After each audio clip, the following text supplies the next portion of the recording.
What would you do if you lost everything? Your home, your family, and had nowhere left to go? Meet Nanami Momozono, a broke high school girl abandoned by her gambling father and kicked out onto the streets. Just when things can get worse, a mysterious stranger offers her a place to stay, but there's a catch. That home turns out to be a rundown shrine, and Nanami is suddenly mistaken for a god. Thrown into a hidden world of yokai, spirits, and supernatural chaos, she's forced to take on a role she never asked for, while dealing with a dangerously handsome fox familiar who absolutely refuses to serve her. But when their fate becomes bound by a single unexpected kiss, everything changes. This is the story of Kami-sama Kiss. So let's get started and watch the story unfold. Meet high school student Nanami Momozono, the protagonist of this story. Ordinarily, darling Nanami was possessed of a lively beauty, but right now, she looked to be quite worn out. And who could blame her? Nanami's father loved to gamble. Their household budget was awash in debt. It was no wonder she was like this. But there was more. Orders had been issued to evict her family and seize their property. And before she realized it, her father was long gone, having run to get the milk. His whereabouts? Unknown. While cursing out her father at the park, Nanami heard a man scream for help. He was being harassed by a dog. So she shooed it away, allowing him to come down from the tree safely. He thanked her and explained that he had returned to this town for the first time in a long while. He felt the residents of these parts really didn't feel welcoming towards him. Nanami let him know she was from around here, but she no longer had a place to call home. After she explained her situation, he felt sorry for her and revealed that he was also someone who had abandoned his home. It had been a few decades and he had no idea how everyone was doing. His housemate Tomoe was bound to launch a jump kick at him as soon as he showed his face. Hearing the name, Nanami wondered if Tomoe was his wife.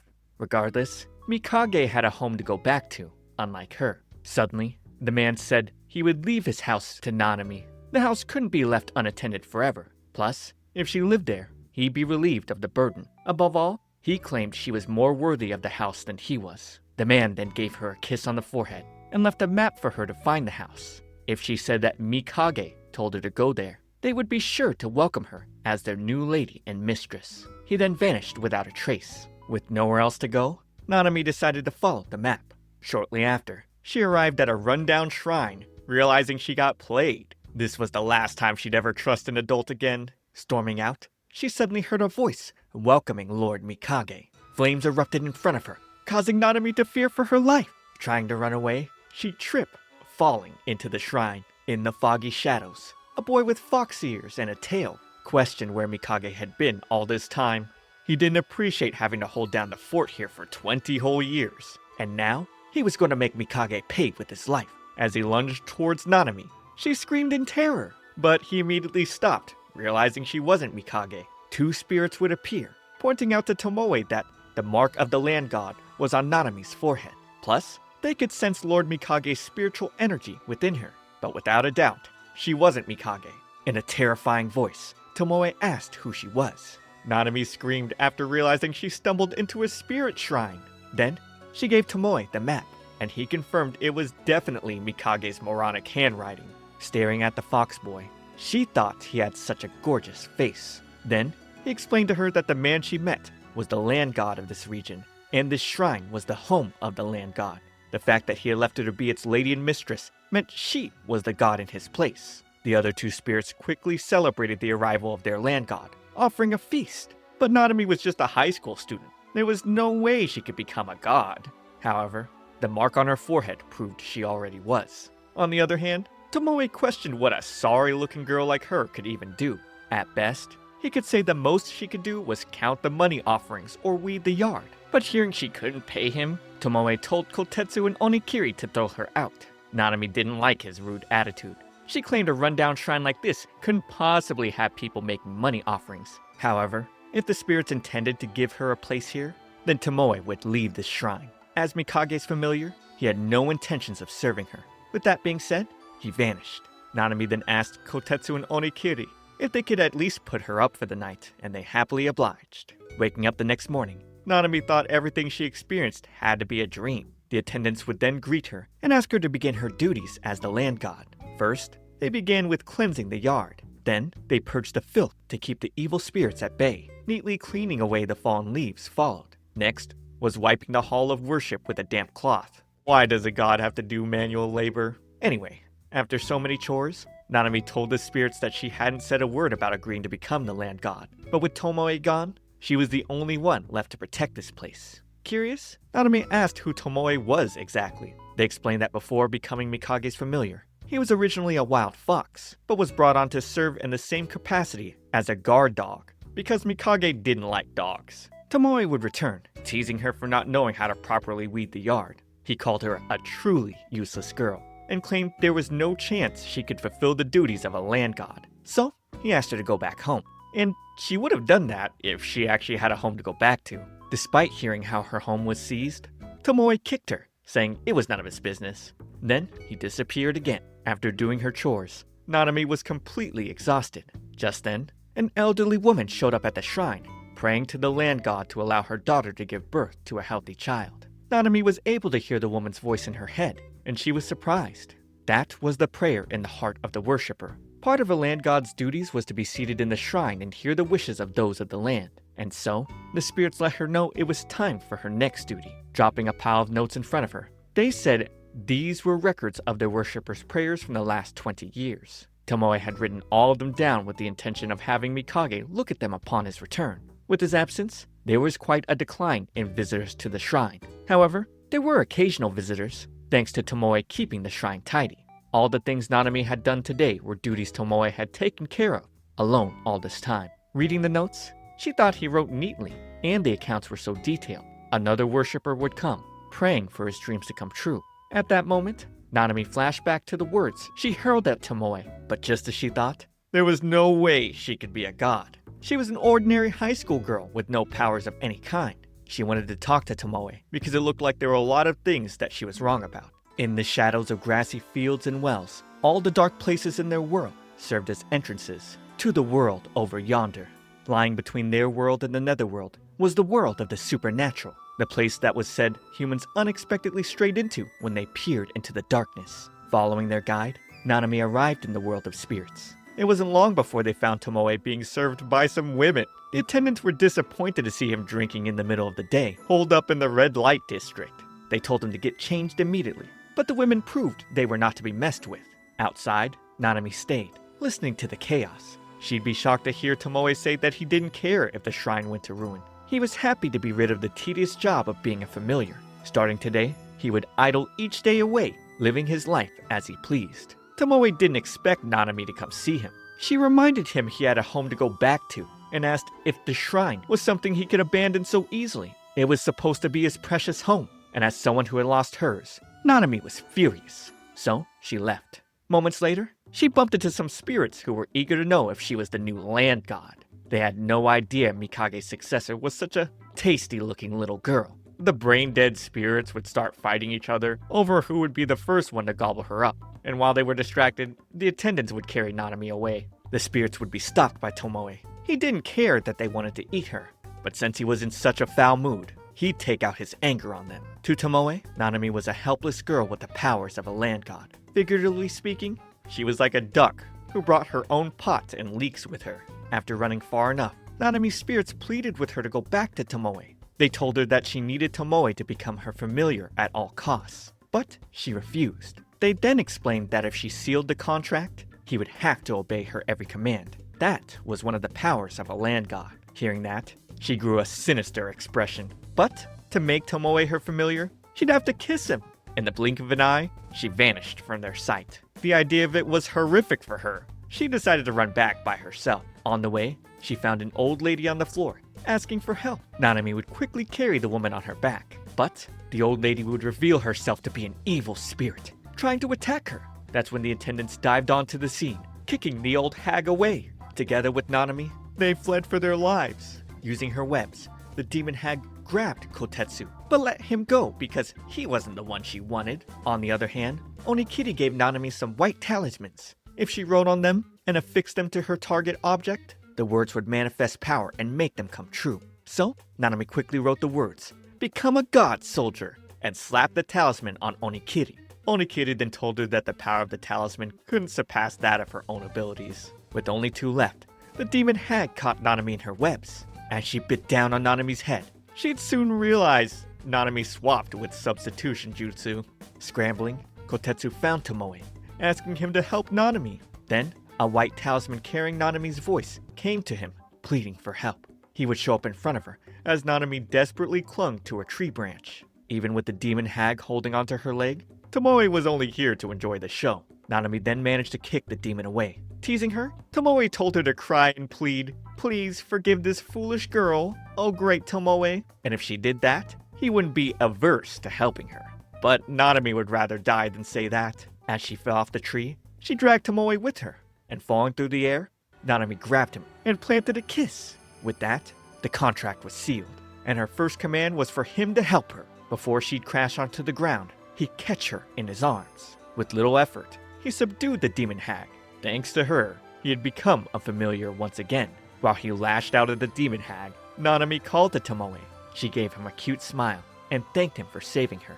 Together, they'd return to the shrine. To like this video and subscribe to my channel. Wow, it's been a minute since I covered some yokai shoujo, but hopefully you enjoy this classic. I got a lot of incredible stories for you to listen to. Check out my completed series playlist if you want more. Remember to hit that subscribe, and I'll be your guy. Waking up the next morning, Nanami thought everything that happened the other day was a dream, but Kotetsu and Onokiri's presence proved her wrong. In order to make the place more livable for her, Tomoe readied everything she would need. Now that he was her familiar, it was his duty to look after her. Recalling how she kissed Tomoe, Nanami started freaking out. She then noticed Tomoe next to her, looking completely dejected and hopeless. But he'd surprisingly greet her with a bright smile. Though it was against his will, starting today, he was her familiar. He vowed to obey her orders without hesitation, regardless of what they might be. Nanami was surprised. She thought he'd be a lot angrier, but glad to see he wasn't. On the contrary, Tomoe was seething with rage. The humiliation of having to serve a little girl like her kept him from sleeping at all last night. Regardless, the pact had been made. As such, Tomoe would have her becoming a living god worthy of being his lady and mistress. A god's power was called divine power. The strength of one's divine power increased with use. But for Nanami to increase the level of her divine power, the quick and easy way would be for her to hear people's prayers and grant their wishes. For example, Mikage was the god of matchmaking. He granted heaps of matchmaking prayers,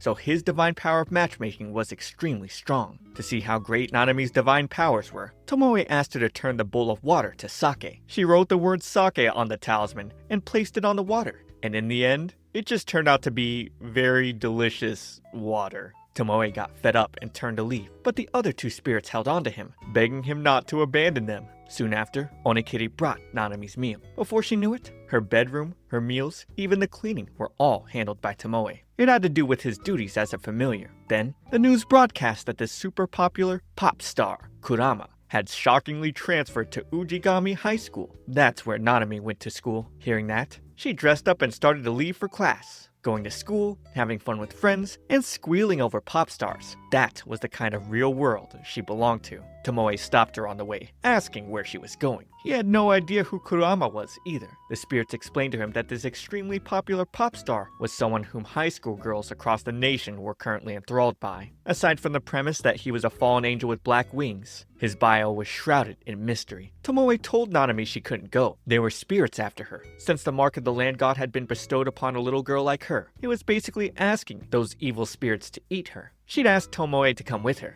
Seeing how badly she wanted to go, Tomoe would agree, but on one condition. Arriving at school, Nanami felt embarrassed wearing the weird hood on her head. However, it was to hide the mark on her forehead. Upon seeing her, Isobe couldn't help but laugh hysterically. Just as he was about to take a picture, the doors of the class opened up, and the fallen angel of darkness, Kurama Shinjiro, appeared. The girls all gushed at the sight of him. He then approached Nanami, stomping his foot down, letting her know she was in his seat. Stunned by the sight of him and his words, she ran out. Inside the girls' restroom, she wiped her tears. That's when Tomoe showed up, asking if she got bullied. Nanami told him that Kurama said some mean things to her, all because of the stupid hood she was wearing. However, Tomoe felt since she had no other business in school, having seen Kurama, that they should return to the shrine. Nanami was crying, and yet, here he was, smiling. It was obvious he wasn't worried about her at all. She then stormed out. In the hallway, she didn't expect to bump into Kurama again. He apologized for earlier, explaining he was just irritated.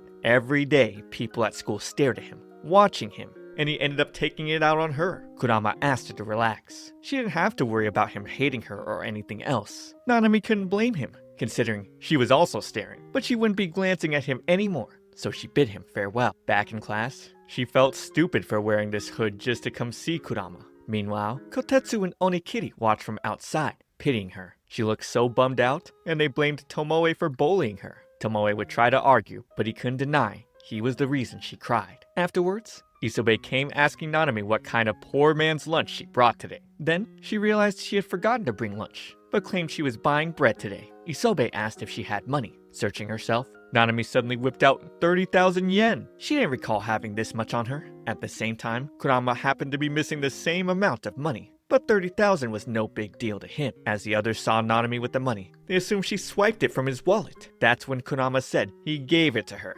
because she said she didn't have money to buy bread. Tears welled up in Nanami's eyes as she realized she was about to be made a laughingstock. At that moment, Tomoe showed up, serving her a luxurious meal. He made it clear to everyone that Nanami was his cherished lady and mistress. If any of them were to speak to her with disrespect, they would have to answer to him. As for Kurama's missing money, he pointed out that it was on the floor next to him. Kurama was stunned. The truth was, he actually put that 30,000 in Nanami's pocket. Tomoe then humbly asked everyone to look after Nanami, and moved by his words, she thought that in the whole world, Tomoe might be the only one who truly cared about her. On her second day of school, Tomoe gave her a 3-layer lunchbox that he poured his heart and soul into making. She'd also have to take the cat hood decorated with a seasonal flower made by him as well. Nanami wanted to drop the hood, but he told her that walking around without one was as good as heading off to battle naked. Regardless, she dropped it, took the lunch, and ran off. At school, some of the girls from her class approached her, asking if Tomoe was coming again today. They wanted to be introduced to him, but hearing he wouldn't be coming, they immediately left. As the girls walked away, Nanami nearly got hit by a car. It was Kurama,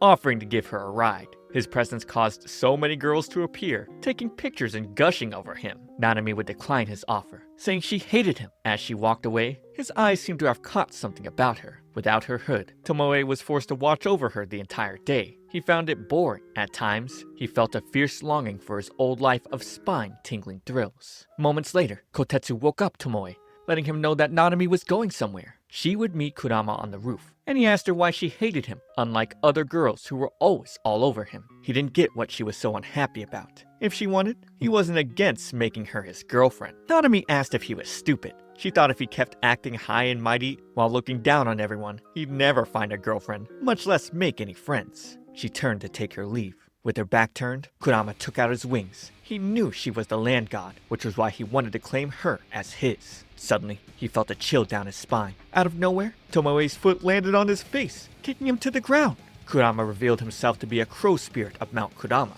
It had been 16 years since his descent, and now that Tomoe had seen his true identity, he wouldn't let him leave alive. Kurama claimed he could become land god once he took a bite of Nanami's heart. Tomoe suddenly appeared behind him and placed a leaf on his head, turning Kurama into an ostrich. He then threatened to feed him to Nanami, and scared for his life, Kurama ran away, but Tomoe quickly chased after him through the hallways. After noticing the commotion, Nanami spotted a girl who was about to be tangled in the chase, so she dived in to save her. However, she ended up knocking out the girl. Seeing the pendant around the ostrich's neck, Nanami realized who it was and screamed Tomoe's name. At the nurse's office, she reprimanded him for going on a rampage. Despite finding out that Kurama was a crow spirit, she asked Tomoe to turn him back into a human. She offered to help Kurama on the condition that he'd stop causing trouble and mischief around her and in school. Once Kurama was back to being a human, Nanami noticed the injury on his face. He told her to leave it, but she insisted that pop stars couldn't get scars on their faces. Although she didn't like him, there were other girls who did. The least he could do for them was maintain his looks. Staring at her, Kurama began to feel something. A Java sparrow, wearing a ceremonial hat, approached the Mikage's shrine. It was evident that it was no ordinary sparrow. While practicing her divine powers, Nanami was approached by it. It introduced itself as a servant of Princess Himemiko. The sparrow told her that this evening, Himemiko of the swamp would be coming to the shrine to pay her respects to the new goddess of land. Nanami informed Tomoe about it. He told her that Himemiko was the guardian mistress of a swamp called Isara, and was originally a catfish spirit. Isara Swamp was part of the lands under Mikage's protection. With the coming of a new land god, it was only natural they would make a move. Brushing her hair, Nanami felt nervous about the visit, but Tomoe didn't get what she was primping herself for. He said there was no need for her to make an appearance. An incompetent little girl going out there would only get in the way of things, so he asked her not to leave her room under any circumstances until the guests left. Following that, Tomoe went to welcome Himemiko to the shrine. He claimed the land god wasn't feeling well and couldn't put on an appearance. During Mikage's time, Tomoe had established friendly relations with Himemiko, so he couldn't let it fall apart on Nanami's watch. He then invited Himemiko inside to have a drink. Meanwhile, Nanami was sulking in her room. Kotetsu and Onikiri told her that Tomoe said those things for her own safety. The truth was, even if she went out there, she'd be clueless about what to do. Although, the spirits wondered if Tomoe would be able to handle things alone. Himemiko was the leader of all the spirits in the swamp. It was sure to be a difficult task, even for him. Back with Himemiko, her familiar told Tomoe it was disrespectful of the land god not to appear before his lady. Aotake wondered if Nanami's lack of appearance was simply because she was scared. Of course, Tomoe said that wasn't the case, but Aotake kept arguing, speaking about how Nanami fled the day she was attacked by a spirit. Tomoe would speak highly of his master. In spite of the way Nanami looked, he assured there was a toughness of character in her, and that someday she'd be able to make the flowers bloom. Both familiars were going back and forth until Aotake was fed up. Holding a blade to Tomoe's neck, he demanded that Nanami be brought out. Using that chance, Tomoe decided it was time to call an end to this occasion. The next second, Nanami stormed in, introducing herself. She apologized for keeping them waiting and asked Aotake to put his sword away. Panicking, she realized she came in here against Tomoe's words, but she couldn't just watch him be threatened with a blade. Tomoe grabbed her hand, asking why she came. Her presence had put him in a position where he was forced to protect her. Contrary to his words, the tight grip Tomoe had on her showed incredible kindness. Aotake then threatened to make Nanami pay for her disrespect with her flesh. Of course, Tomoe wouldn't stand by and let him do that. Nanami tried to get them to stop fighting, but her familiar pushed her aside. Tomoe then tossed a leaf on Aotake's head, turning him into a fish. With flame in hand, he planned to turn Aotake into tomorrow's breakfast. Nanami yelled at him to stop and make up with Aotake. Thanks to the sacred word binding, he couldn't refuse her orders. Seeing how she commanded Tomoe, Himemiko now confirmed that Nanami was truly the land god. Orders spoken by a god became sacred words that bound familiars. The more firmly one issued the order, the greater its power to compel, and the familiar would be strained by those sacred words. Nanami was thrilled to hear this. It was definitely over for Tomoe. Himemiko then apologized for her familiar's behavior. She had no intention to fight. Rather, she came to ask the land god for her aid in matchmaking. 10 years ago, at Isada Swamp, Himemiko met a human child she fell in love with, Urashima Kotaru of Sarayashiki Town. He was an 8-year-old child, and as he cried, looking scared, Himemiko comforted him and thought he looked adorable. Since 10 years had passed, she was sure Kotaru had grown into a fine young man by now. Her bond with him was broken.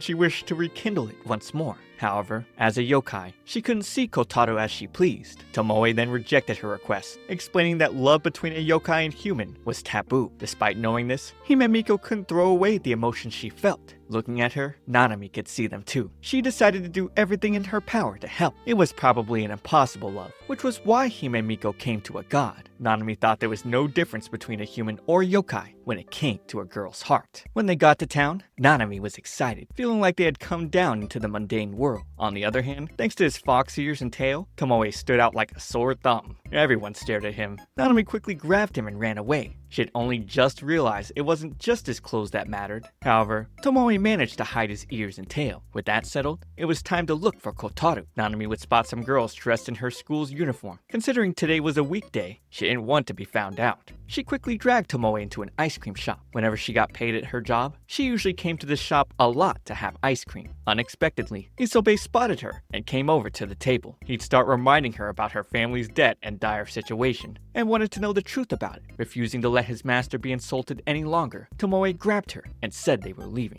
Isobe tried to stop them, but Tomoe told him not to touch Nanami like he knew her. But he'd only be repaid by Nanami yelling at him. While they argued, Kotaru happened to be the one right beside them. Apparently, he worked here. Later that evening, she'd meet with Kotaru and ask him if he remembered the person he met at Isada Swamp 10 years ago. While nervously fiddling with his Rubik's Cube, he said he couldn't remember anything. Nanami then noticed his cube. Kotaru didn't have many strengths, but this was the one thing he'd always been good at. Keeping it in his hands kept him calm. She then told him there was a friend of hers who had feelings for him, and asked if he'd be willing to meet her just once. On her way back, she met Kotetsu and Onikiri. Moe would then show up with Mikage's favorite tide, the night fog carriage. It traversed across darkness, but only ran at night. On the carriage, she asked him for a favor concerning Himemiko. Back at the shrine, Aotake stormed in, asking where Himemiko was. She had yet to return after being summoned by the land god. Upon hearing her voice, he turned around and was stunned at the sight of her. Himemiko was dressed up like a cute high school girl. Looking like this, Tomoe doubted anyone would suspect she was a yokai. Still, he asked her to be careful. Even for his transformation spell, it was difficult to maintain the form of a human. Himemiko was prohibited from using her powers, or else she'd revert to her spirit form. At the park, Kotaru sat on a bench, waiting for her. He could hardly believe there was a girl who said she liked him to begin with. At that moment, Himemiko showed up and was happy to see him. While she was very happy to be close to him, Kotaru was too nervous. He kept fiddling with his Rubik's Cube to calm himself. He then told her to stop clinging to him because this was the first time they had met. But she loved him, even though he thought it was weird. He didn't know why a girl like her would care for him. Seeing the Rubik's Cube, she got curious, and he explained what it was to her. As he solved one face of the cube, she told him he was incredible. Kotaru went flush. He'd give her the cube to try it out and left to get drinks. It was hard for him to understand, but his heart was racing. While Himemiko was alone, some guys started harassing her. They took her cube, trying to get her to play with them. Nanami was eager to save her, but Tomoe said it wasn't her job. It had to be humans themselves to be the ones to move forward. If one had the desire to move forward, even a little strength was enough to take that step. Seeing Himemiko being harassed, Kotaru trembled, not knowing what to do. He wanted to help, but his feet were too scared to take a step. So Nanami used a white talisman that would give him that push of encouragement to do what was needed. And thanks to that, Kotaru was able to save Himemiko. Nanami prayed for their bond to grow stronger, never to be broken. On a rainy day in school, Nanami overheard her classmates messing with a snake they'd found. She stopped them, letting them know that white snakes were said to be messengers of the gods. By playing with it, they risked divine retribution. She then picked up the snake and set it free outside. After that, she'd noticed red marks and a white symbol on her arm. Getting back home, Tomoe noticed the mark on her arm and asked where it came from. After she told him about the snake, he explained it left a mark of favor on her. In other words, the snake had chosen her to become his wife, and it'd soon be coming for her. But Tomoe wouldn't let anyone lay a finger or scale on her. If he lost his lady and mistress to a snake, it would be a black mark upon his reputation. Then again, he realized a white snake could not be defeated so easily. The next day, Tomoe followed Nanami to school while pretending to be a student. No matter what, she was ordered not to stray from his side while they were here. In class, he'd be introduced as a transfer student and given a seat next to her. While the girls gushed over Tomoe, Nanami looked jealous. She assumed he wouldn't even remember those girls. However, he knew the names of everyone in their class, including these three, Natsuko,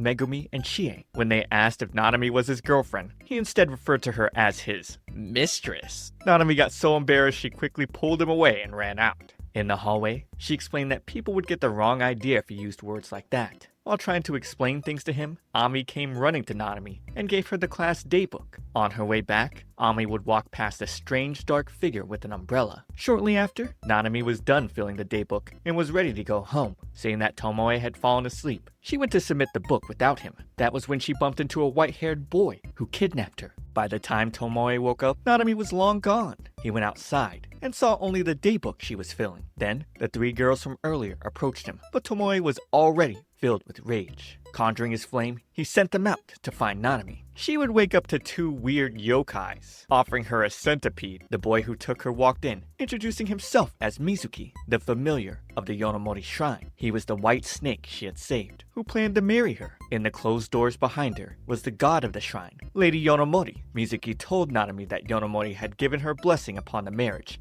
and sent her a welcome. However, Nanami wasn't about to marry anyone, regardless of the mark on her wrist. Trying to leave, she ran out and followed the straight road. After countless hours, she'd be disappointed to find herself back at the same shrine. Seeing the injury on her leg, Mizuki quickly tended to it. Nanami was upset, bending her head to cry. Mizuki told her there was no need for that, because she'd have a brand new life here, and he vowed to treat her way better than Tomoe ever did. Later, Mizuki showed him the plum blossoms that were blooming. The plum tree was now as it would always be. He had stopped time when it was at its most beautiful, somewhere in the spring. The blossoms were Lady Yonomori's favorite flower. Without much of a choice, Mizuki decided to spend the night here, hoping Tomoe would hurry up and save her. In the middle of the night, she woke up and was surprised to see Mizuki still sitting outside. Nanami thought the shrine was wonderful. The god who lived here had everything she could ever want. Yet, she could sense something wasn't right. The next day, she asked Mizuki how long ago people stopped coming to the shrine. She went into the room where Yonomori was supposed to be, and it was as she thought. The shrine didn't even have a god.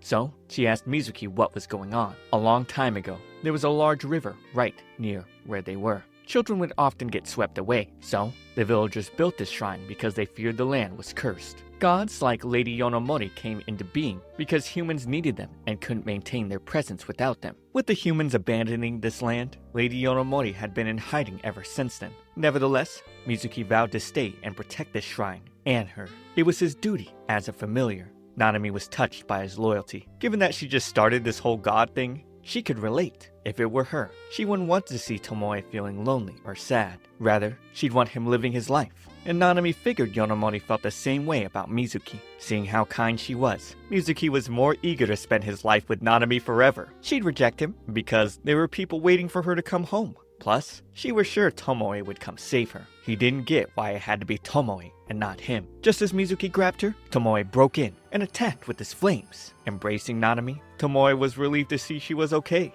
Mizuki extinguished the flames, teasing Tomoe for trying to burn a water god's shrine. These two had known each other for a while. While Tomoe started out as a yokai, Mizuki was a divine familiar. Normally, Tomoe wouldn't be in a position to speak freely to him. But all those words meant nothing. Tomoe already knew Mizuki's water god and shrine crumbled long ago into nothing. This was an artificial space that Mizuki created to play at being a familiar. So he spread his flames everywhere. Mizuki's attempts to extinguish them were futile. The foxfire had already surrounded the shrine from all sides. Mizuki was about to lose his shrine, his bride-to-be, and his life. He'd run outside, glad to see that the plum tree was still okay. This tree was the most precious thing and all he had left. Of course, Tomoe was ready to turn it into ashes. Knowing how much Mizuki adored this tree, Nanami asked him to stop. She promised Mizuki that if he felt lonely again, she'd come back to visit him and the plum blossoms anytime. On their way back, Tomoe was visibly angry. He couldn't believe Nanami would promise to see Mizuki again in front of him. But she thought if she were to die, and he ended up like Mizuki, she wouldn't want to leave him alone either. Tomoe assured her it was a groundless fear,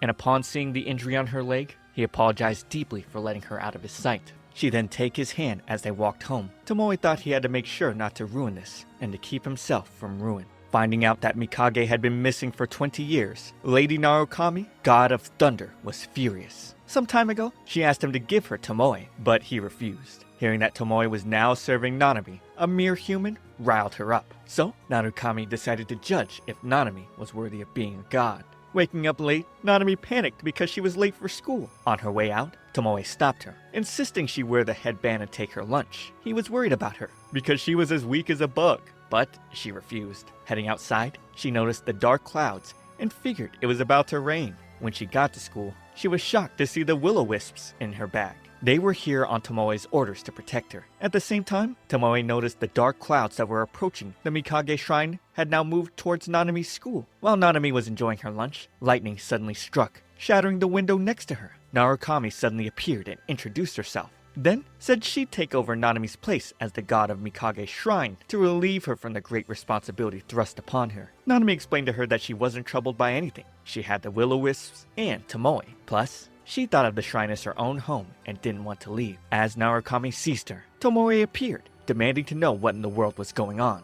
Seeing Tomoe submitting to a human irritated Narukami. Just as he lunged forward to attack, she hit him with the lucky mallet she borrowed from Lord Daikokuten. Suddenly, Tomoe was transformed into a child. Using that chance, Narukami also stole Nanami's deity mark. With that, Nanami was no longer a land god. Despite trying to fight back, Tomoe was too weak. He ended up being struck by lightning. Then, Narukami gave him a condition. If he came to her shrine and agreed to become her familiar, she would restore him to his normal form. Kotetsu and Otakiri then returned to the shrine with their new land god. Once again, Nanami was back to being homeless. But with Tomoe this time. To make things worse, she was completely broken. Sadly, in this weakened state, Tomoe could no longer look after her. As he passed out, she checked on him and saw he had a fever. Desperate to save him, she rushed to a hospital. However, it was still closed. But thinking about it, Tomoe wasn't human, so it was unlikely the doctor could do much for him. Kurama then happened to come across her, and he noticed she had lost her god mark. At that moment, she collapsed onto him. Getting to Kurama's house, they were able to tend to Tomoe. Kurama then told Nanami that getting Tomoe to a doctor wouldn't help much. He'd regressed in power only. His original yokai powers weren't setting in, and were going out of control. The only way for him to get better was to be restored to his old body. As a temporary solution, Kurama gave him an old secret remedy that had been passed down in his family. Little Tomoe chomped on his finger, but he'd soon go back to sleep. Nanami would stay by Tomoe's side, hoping he'd get better soon. The next morning,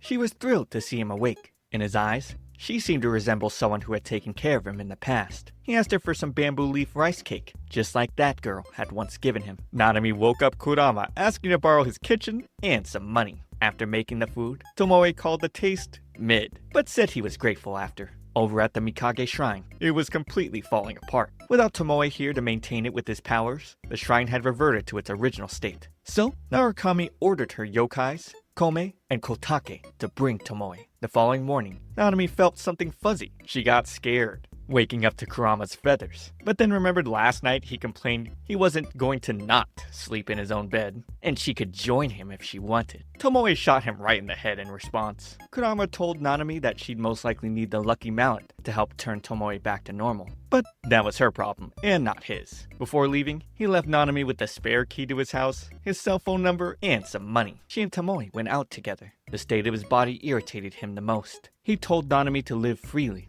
while he would live as he pleased, but suddenly passed out due to his fever getting worse. That's when Kome and Kotake came to take Tomoe back to the shrine, but Nanami wouldn't let him go. They were like family. It didn't matter if she was a human and he was a yokai. She swore to find a way to take care of him. Tomoe would pin her down with a leaf, asking how she'd help him when she couldn't even help herself. The thought of living a life that burdened her enraged him. What pained him more than anything was being seen by her while he was in this pathetic state. So, he'd bid Nanami farewell. At night, Kurama met her sitting outside. She explained how Tomoe had left her. Nanami's heart ached, and she cried. So, as a gift, Kurama gave her a piece of his feather, allowing her to see things that were invisible to the naked eye. She was finally able to see Kotetsu and Onikiri, who'd been beside her all this time. They told her that Tomoe was hiding from Narukami in the shrine. At this rate, Narukami was bound to destroy the place. Immediately, Nanami and the attendants left on the night fog carriage. Before Narukami could destroy the place, Nanami confronted her, saying she could easily find where Tomoe was hiding. They made a deal. If Nanami was able to find him, the god of thunder had no choice but to turn her back to normal. After an hour, Nanami had yet to find Tomoe.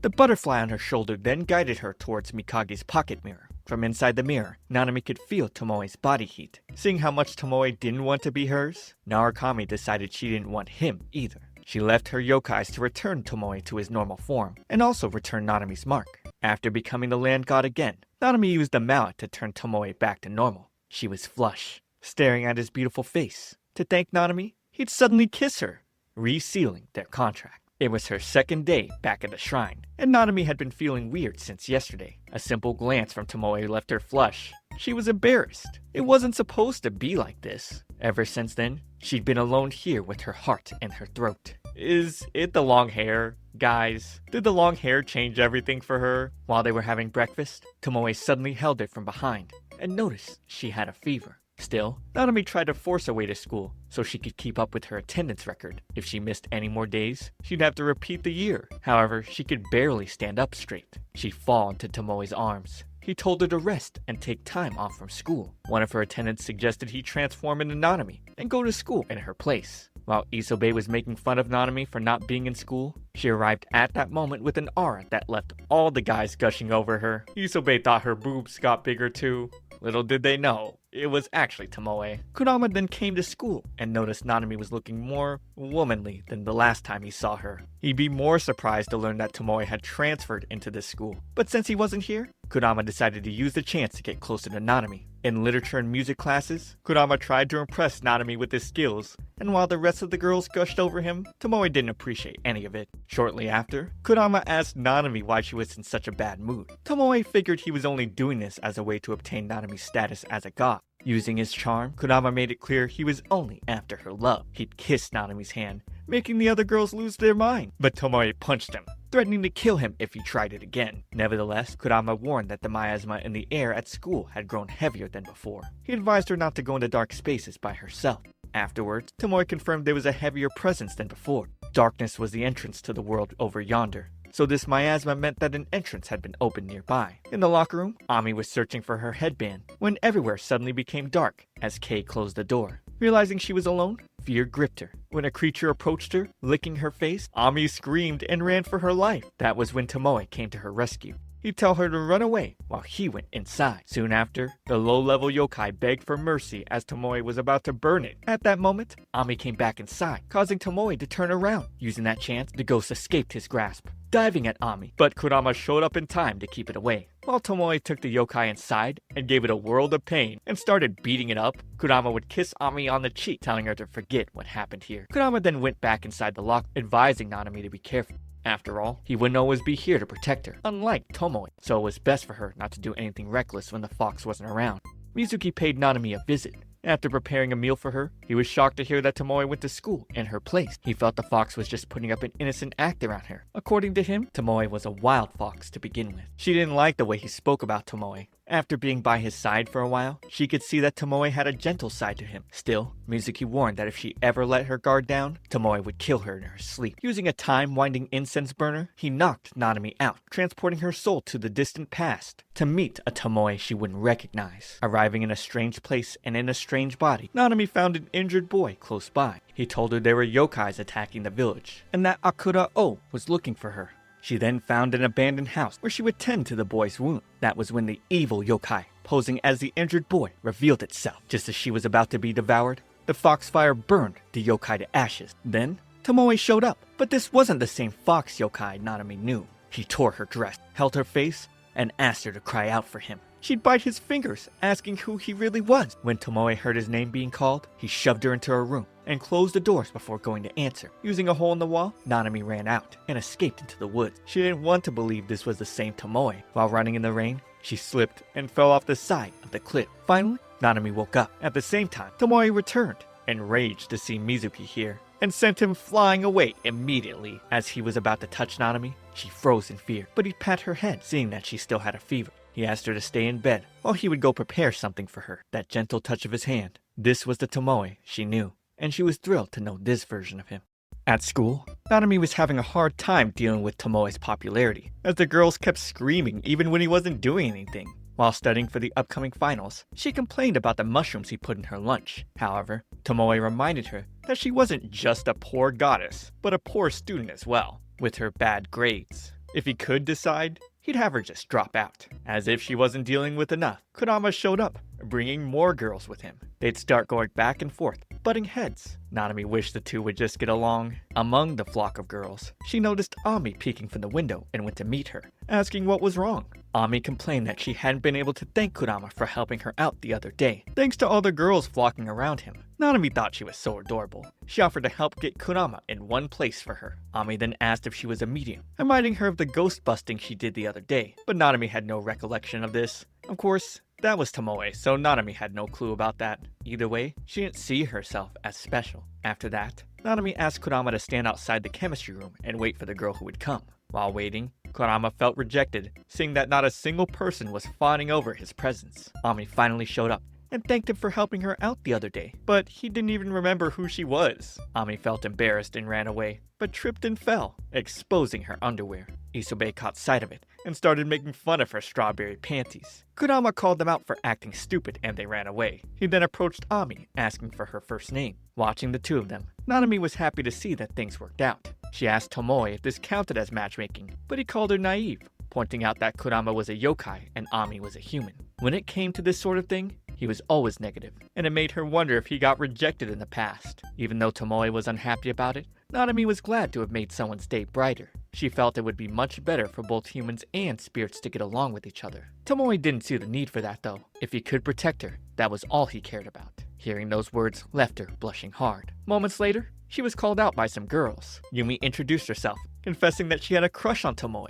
Seeing how he and Nanami were always together, she wanted to know if they were dating. Once Nanami confirmed they weren't, Yumi asked if she could walk home together with Tomoe. Struggling to define how she felt, Nanami agreed. She thought it was no big deal. She'd just make up an excuse and go home without him. On the rooftop, Nanami felt stupid for agreeing to the girl's request. If she knew it would bother her this much, she wouldn't have agreed. As she came to terms with her feelings, Tomoe showed up on the rooftop, confronting her about the letter he left for her. telling him she went home without him so he could walk home with Yumi. He told her not to set things in motion out of the so-called kindness of her heart. In his eyes, there was nothing in this world that took greater priority over her. Hearing this, Nanami knew exactly how he made her feel. She'd fallen so hard for him without even realizing it. Later, Kurama called Tomoe to warn him. He overheard the conversation with Nanami on the roof, and he mentioned that she was at an age where human girls started dating and looking for a mate. He advised Tomoe to practice more discretion and handle Nanami more carefully. However, for the one he served to be like any other schoolgirl who lost their head over petty emotions, that sounded silly to Tomoe. After school was over, Ami wanted to celebrate the end of finals by grabbing a bite somewhere. However, Kei had plans with her boyfriend. Hearing that, Nanami started fantasizing about having her own boyfriend. Kei had assumed she and Tomoe were already going out, but Nanami explained things weren't like that. Even though they were really close and lived together, they had never been on a date. Kei proposed she tried to go on a date with him and act super cute. Taking Kei's advice, Nanami decided to go to the aquarium with Tomoe. She admired all the beautiful aquatic creatures. But Tomoe looked miserable. The resentment was oozing from him, evidently. They joined a crowd to look at a sea lion show, but Nanami struggled to see since she was all the way in the back. So he'd lift her up, giving her a better view, and that left her heart racing. On the way out, Nanami stumbled, so he'd come back, offering her a hand. And as they walked out together, she was flushed once more. But before leaving, she wanted to enjoy the night view from the rooftop. When they got there, Tomoe stared at her suspiciously, then asked, "You haven't fallen for me, right?" He mentioned what Kurama said, claiming she could never be like the rest of the human girls. But Nanami let him know that Kurama wasn't wrong. Suddenly, Tomoe grabbed Nanami, saying he would never let himself fall for a human woman. So he walked along the edge of the roof, hoping she'd come back to her senses. However, Nanami confessed that she really did have feelings for him. To think he never found her attractive for a moment, this made her distraught. Shocked by her words, he accidentally let her go, causing her to fall fast to the ground. He quickly dived to save her. She felt so stupid being rejected. He asked her to grab his hand, but she rejected it. And when he forcefully grabbed her, she used her binding words to make him let go. Tomoe promised to never touch her again. But for now, he pleaded to let him save her, being cuddled in his arms. She thought he was so nice, kind, and warm. How could she ever give up on him? It was no use. Her love for him would only keep growing. The joy of summer break was just around the corner. Nanami, who looked like she'd lost all hope in life, was with Ami and Kei as they planned something exciting for vacation. After getting rejected, Nanami was totally bummed out. Ami advised her to eat because she hadn't even touched her lunch. Then, Tomoe came around, asking if this was her idea of fasting because she didn't even have breakfast. Trying to get a grip of her emotions, she told him she just wasn't hungry. So, Ami blurted out that she hadn't recovered from his rejection yet. Tomoe threatened to feed her, but just as he was about to touch her face, he stopped and walked away. Nanami thought she was the only one who changed, while Tomoe was the same as always, except for one thing. He was doing everything he could to avoid touching her face. Ami tried to cheer her up, saying they'd go to the beach together. So, the girls all agreed to go on Saturday. At the shrine, Tomoe told Nanami not to go to the beach because the ocean was a hotbed of demonic creatures. He also couldn't go into the ocean to protect her. That's when Mizuki appeared, offering to go to the beach with her. In the end, Tomoe ended up coming along. Nanami was suddenly feeling self-conscious in her swimsuit, especially with him here.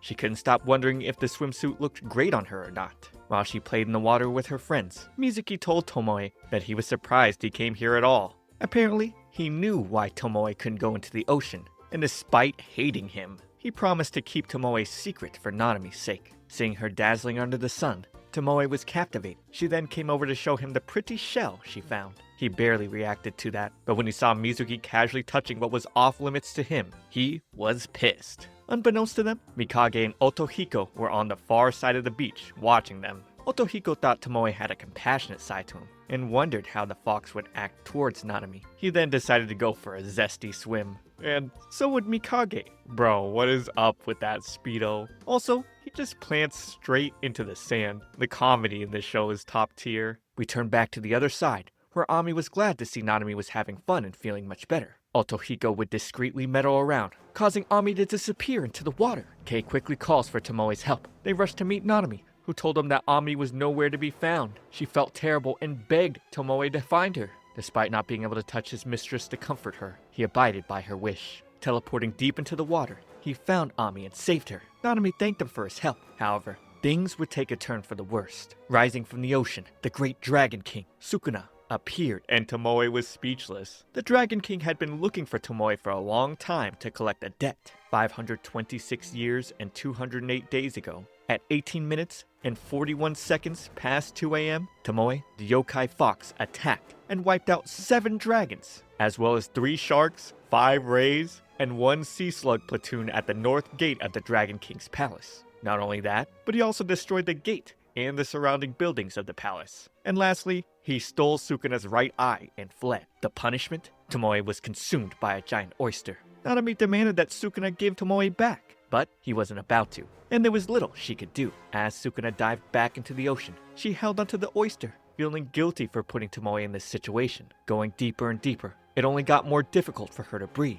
Sukuna brought her back to the surface, then made it clear that Tomoe's debt was far greater, and he wouldn't release him until it was paid in full. Nanami was willing to do anything, so the Dragon King said if she returned his right eye, he'd consider sparing Tomoe's life. Sukuna's eye was the pill of eternal youth and immortality. It was said that whoever swallowed it would gain great powers. He didn't believe she could retrieve it, but seeing how serious she was, he agreed to give her 2 days, while Tomoe would be held as collateral. Returning to the inn, Nanami grabbed Mizuki and asked to borrow the time-winding incense burner. She explained she had to go back in time and find the old Tomoe to retrieve the Dragon King's eye. That was the only way Tomoe's life would be spared. Mizuki was jealous. Tomoe had a kind lady and mistress who loved him so much. He hated Tomoe and didn't feel he deserved all that he had. If it were up to him, Tomoe would stay missing, and he'd consider it a small miracle. But despite his hate for him, Mizuki was the only one she could ask for help, and he couldn't say no to her. As he set out the incense burner, he let her know that messing with the past was taboo. But considering she was a god, no one would likely challenge her either way. Since Nanami would be going into the past fully this time, he'd be accompanying her as a guide, but the rest was up to her. As Nanami slowly went back in time, all she could think about was Tomoe. She loved him so deeply and hopelessly. Suddenly, she appeared in a cold region.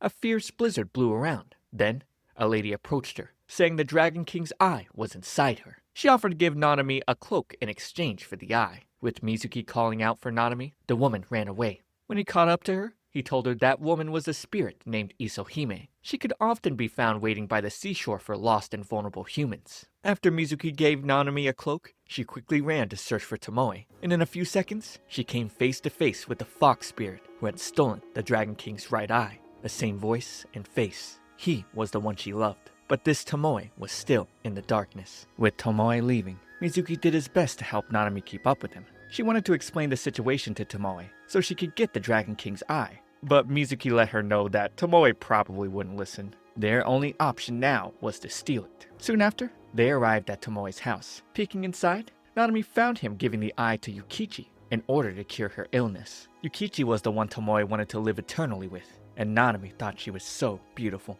As Tomoe left to fetch water for Yukichi, Nanami entered the room and saw her, writhing in pain. Mizuki hoped Nanami would just take the Dragon King's eye and be done with it. But to his surprise, she offered it to the sickly woman. He quickly snatched the eye away from her hand, trying to reason with her and make her realize what she was risking. But seeing someone suffering in front of her, Nanami just couldn't stand by and do nothing. So she took the eye and fed it to Yukichi, ultimately curing her. After that, she and Mizuki would return to the present. Soon after, they'd go find Isohime in a cave close to the sea. Nanami then told her she wanted to make a deal. This Isohime was definitely different from the creepy lady she saw 500 years ago. She was a lot more eccentric. Isohime then confirmed that the Dragon King's eye was inside Nanami's body. In exchange for bringing it out, she requested 30 years of Nanami's life.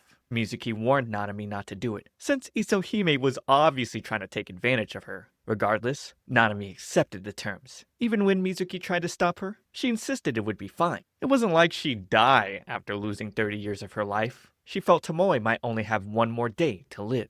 Mizuki couldn't stand seeing her take all these risks anymore, so he left. After extracting the eye, Isohime rendered Nanami unconscious. She was excited to have the soul of the land god as well. But to her surprise, Mizuki was right behind her. He knew this would happen. To save Nanami, he'd kiss her, making himself her familiar. He could continue to stay by her side, and took Isohime down and retrieved the Dragon King's eye. Nanami would wake up shortly after, and thus began Mizuki's service as her familiar, though she was yet to understand what he was talking about. Isohime tried to escape, but Mizuki caught her and was ready to send her to the afterlife for harming his lady and mistress. However, Nanami would stop him using the sacred word binding. Being held under a god's control, he was euphoric. He wished to be tied up with Nanami's invisible chain of words. No wonder Tomoe didn't like this guy. He a freak. Nanami then slapped him for kissing her while she was unconscious. Whoa. No consent and asleep? He racking up the charges. Now seeing how small the Dragon King's eye was, she had little hope left. But they had to try. Luckily, before letting Isohime go, she gave them 2 tickets to the Dragon King's palace. They had no idea that over at the palace, Tomoe had already broken out of his prison. On her way there, Nanami was excited to get to see Tomoe once again. Recalling the scene she saw with him and Yukichi, she asked Mizuki if it was possible that Tomoe still had feelings for her. She suddenly felt scared to see him. Tomoe was a lot kinder to Yukichi, and his feelings seemed passionate. Yet, he wouldn't even touch her. Okay, but why would Nanami have the eye if Yukichi swallowed it? My prediction is Nanami is her reincarnation. Kinda like Kagome and Kikyo from Inuyasha, so they're kinda the same person. Their ride then stopped to pick up a passenger. As Kamehime arrived, she asked what business Nanami had at the Dragon King's palace. And hearing Nanami's explanation, Kamehime could relate. She was on her way to see her beloved husband and give him the beautiful half-coat she made. She spent 7 days on the embroidery. When she couldn't be with her love, that was how she reminded him of her eternal feelings. Suddenly, Turtle Taxi was caught in a violent current, causing the coat to fly out of the window.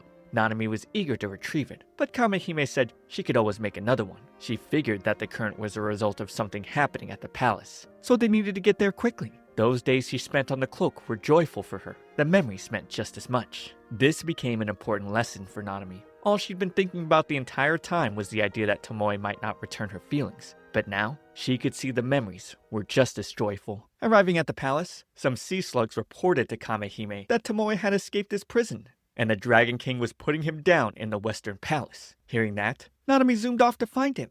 Meanwhile, Sukuna was getting whooped by Tomoe. Hearing Nanami went to retrieve Sukuna's right eye to save him, Tomoe thought that was rubbish, and that Nanami was the only land god incapable of anything. Sukuna couldn't believe she was the land god. He thought she was just Tomoe's lover. She arrived just in the midst of battle, but as soon as Tomoe saw her, he immediately shut himself in his prison. She told him about how she went to the past to meet his old self. Nanami didn't care if he wouldn't open himself up to her, touch her, or even if he had feelings for someone else. With him opening the shell slightly, she grabbed it and flung it open to fully embrace him. Whether her feelings were returned or he didn't see her that way, nothing would change the fact that she had feelings for him, and that was enough. On the other hand, Sukuna was about to face the wrath of his wife Kamehime. Nanami was shocked to see that she was his wife. She then brought out the Dragon King's eye, though it could barely count as an eye anymore. That was when Mizuki showed up with the half-coat that was lost along the way. Sukuna called it trash, not knowing it was made by his wife. Once he found out, he immediately accepted it, but that wouldn't save him from a world of beating.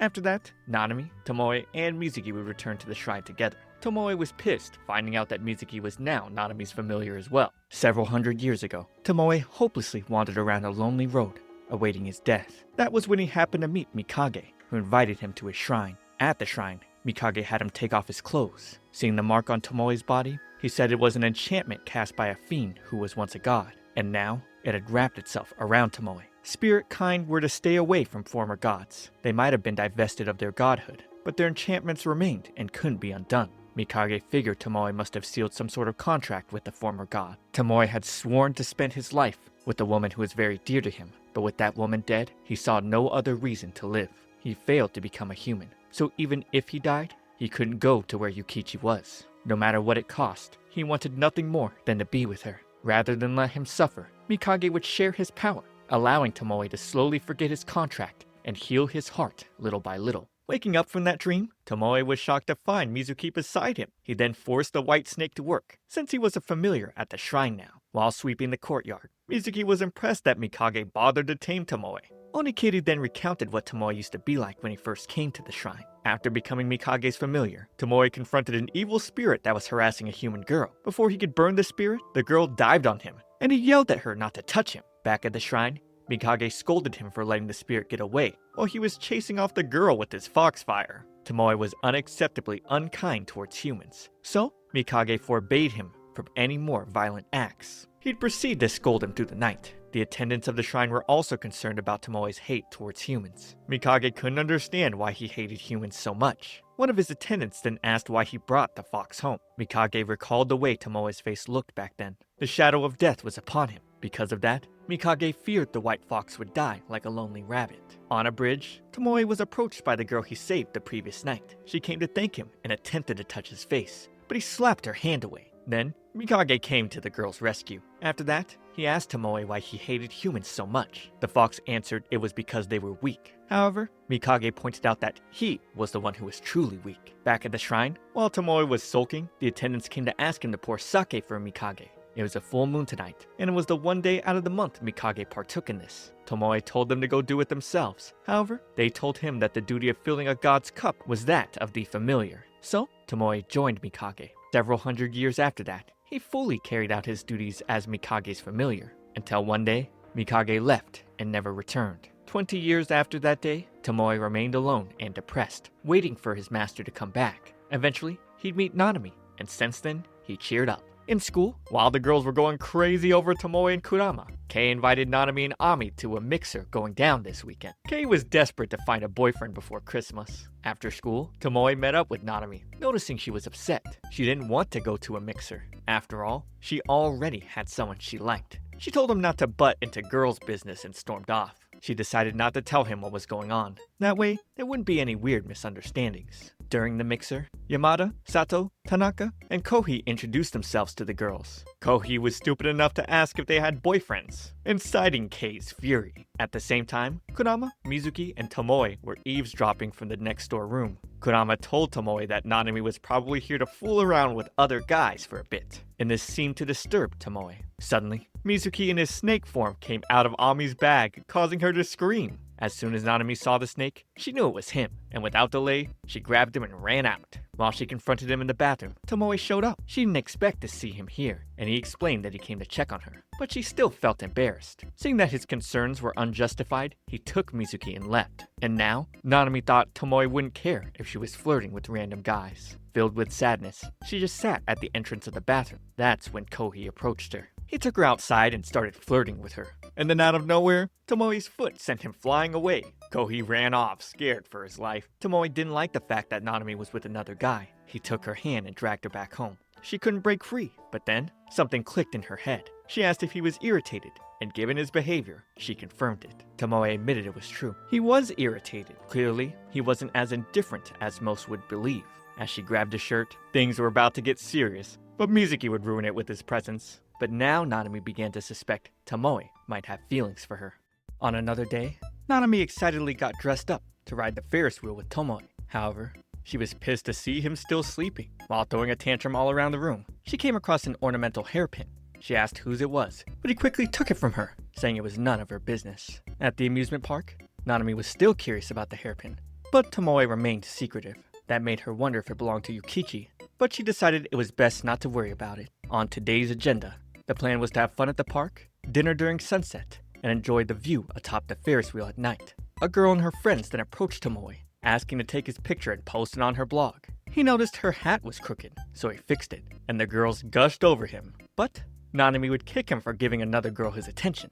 While they were having a drink, Tomoe heard some people screaming in agony. It turned out to be people on a roller coaster. He was very excited to go on the ride, but Nanami wasn't. Despite being scared for her life, Tomoe was laughing and genuinely having fun. Somehow, this made her happy too. It was like they were on a real date. When they got off the ride, her hair was all messy, so Tomoe would help her fix it with a hairpin, and it looked beautiful. Shortly after, Nanami went to get snacks, and on her way back, she caught sight of Tomoe touching a girl's hair. He explained that the woman stumbled, and he just helped her get on her feet. But Nanami was still in a bad mood. Tomoe claimed all human girls were of little interest to him, and she called him a liar, reminding him that he was once in love with Yukichi. However, he told her he didn't know anyone like that. But Nanami got hurt by his lies and ran away. She'd eventually trip and fall, hurting herself even more. Night finally came, and couples were everywhere. With Tomoe nowhere to be found, she decided to go on the Ferris wheel, hoping she'd spot him from above.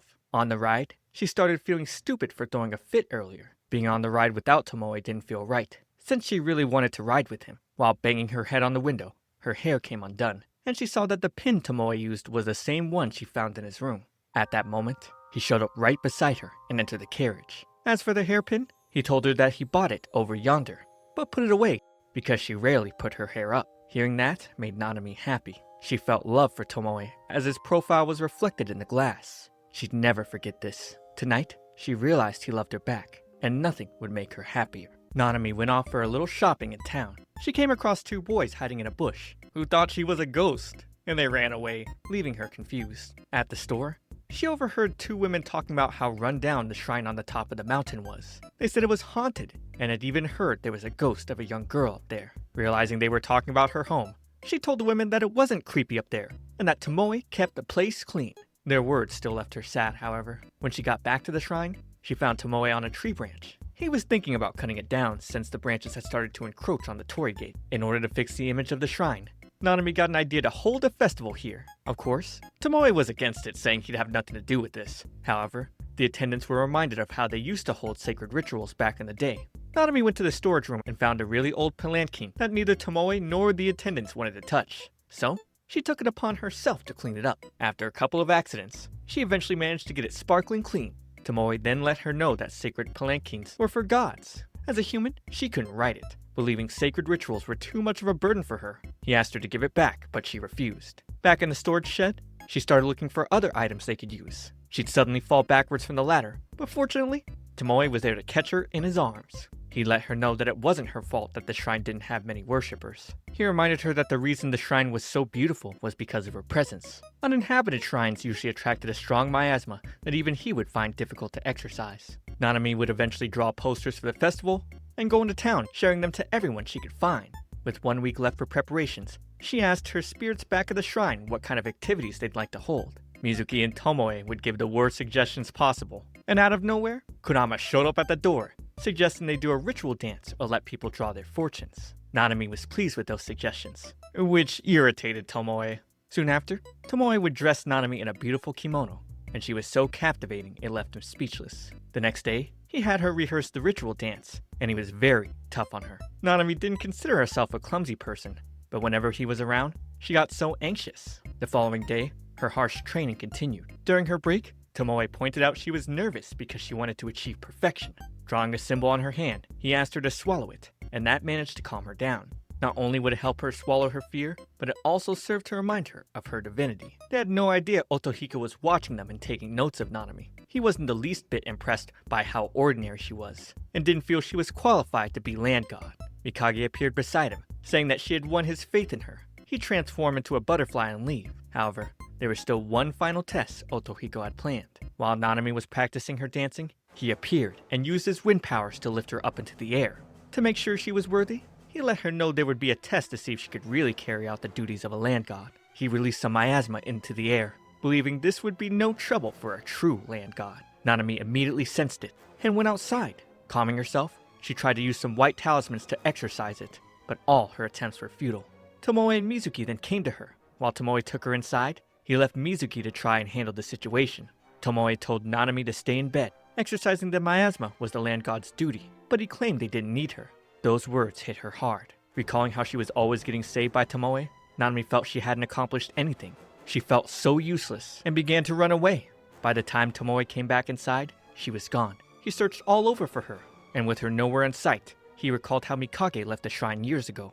As he called out for her, a chest that had been sealed away suddenly broke open. Tomoe and Mizuki leave the shrine in a desperate search for Nanami, forcing the attendants to face the spreading miasma on their own. Watching from afar, Otohiko treats the chaos like entertainment, curious to see how everything will unfold. Their search leads them into town, then to Nanami's school, but she's nowhere to be found. Tomoe's growing impatience doesn't go unnoticed. Kurama senses immediately that something is wrong, and his suspicions are confirmed when Mizuki appears at the window, admitting they still haven't found her. What they don't realize is that Nanami has used a white talisman to turn herself into air, basically undetectable in a goofy way. Drifting unseen, she reflects on how she once again lost her home, feeling like she's back at the very beginning. But then, memories resurface, meeting Mikage, becoming the land god, and the first time she met Tomoe.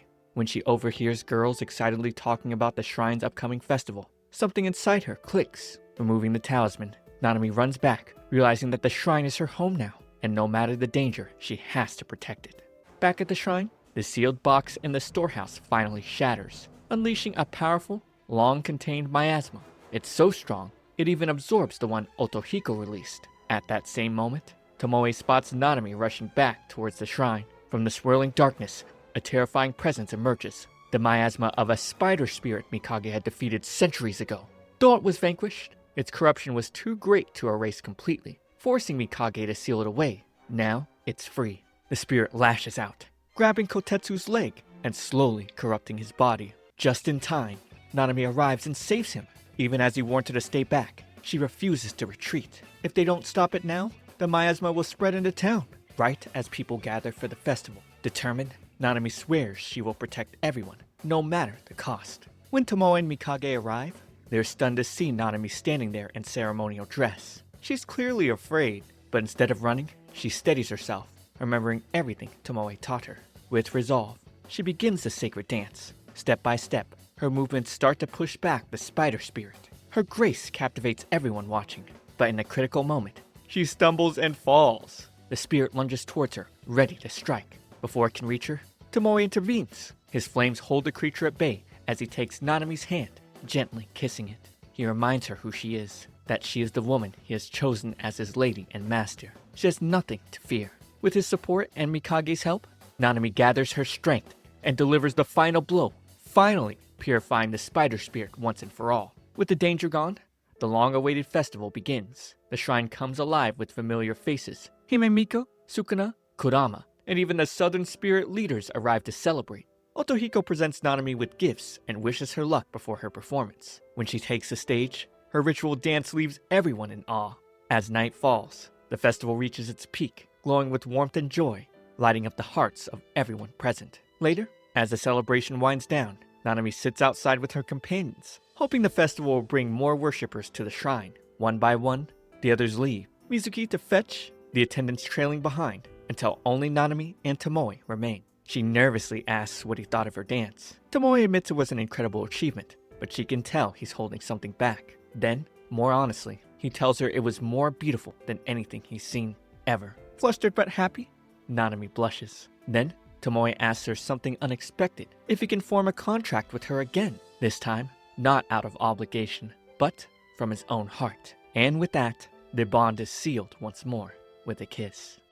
Nanami oversleeps and rushes out of the shrine, only for Tomoe to drag her back and remind her, very calmly of course, that school doesn't even start until tomorrow. Back inside, Nanami notices a delicate butterfly landing near Tomoe. Mizuki casually reveals that the butterfly is actually Mikage's avatar. Apparently, every god has one. Lady Yonomori uses plum blossoms, and Mikage chose butterflies. Watching Tomoe, Nanami couldn't help but wonder if he missed Mikage. Not long after, Otohiko drops by uninvited. Even after witnessing Nanami's efforts at the festival, he still isn't impressed. However, he was excited to see Tomoe up close again. He explains that gods from across the country gather in Izumo every year for an important meeting, and Nanami could attend in Mikage's place, if she passes a test. Before he can explain further, Nanami shuts it down immediately, since the decision was made without her say. But when Otohiko mentions that someone there might know where Mikage is, the idea lingers. After he leaves, Tomoe insists there's no need for her to go, brushing off Mikage's whereabouts like it's not a big deal at all. The next day at school,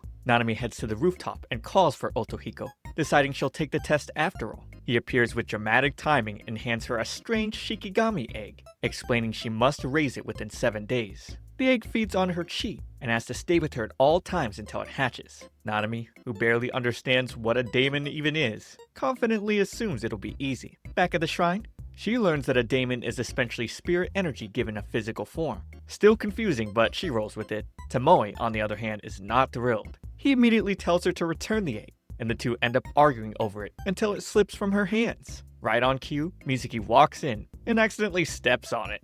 The egg cracks open, revealing a cute tiny monkey that clings right to Nanami. Tomoe is convinced it hatched too early and declares the test a failure. The monkey does not like him, but Nanami, somehow still optimistic, believes things will work out. The following day, she brings the monkey with her to school despite Tomoe's complaints. She insists the little creature needs her, while Tomoe argues that he's the only one who's actually useful to her.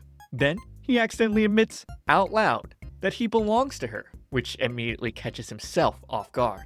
Later in the library, Nanami can't stop replaying his words in her head. The words, "I'm yours," ring over and over. Otohiko suddenly appears beside her, pointing out that someone is clearly not thrilled about her heading to Izumo, before vanishing again.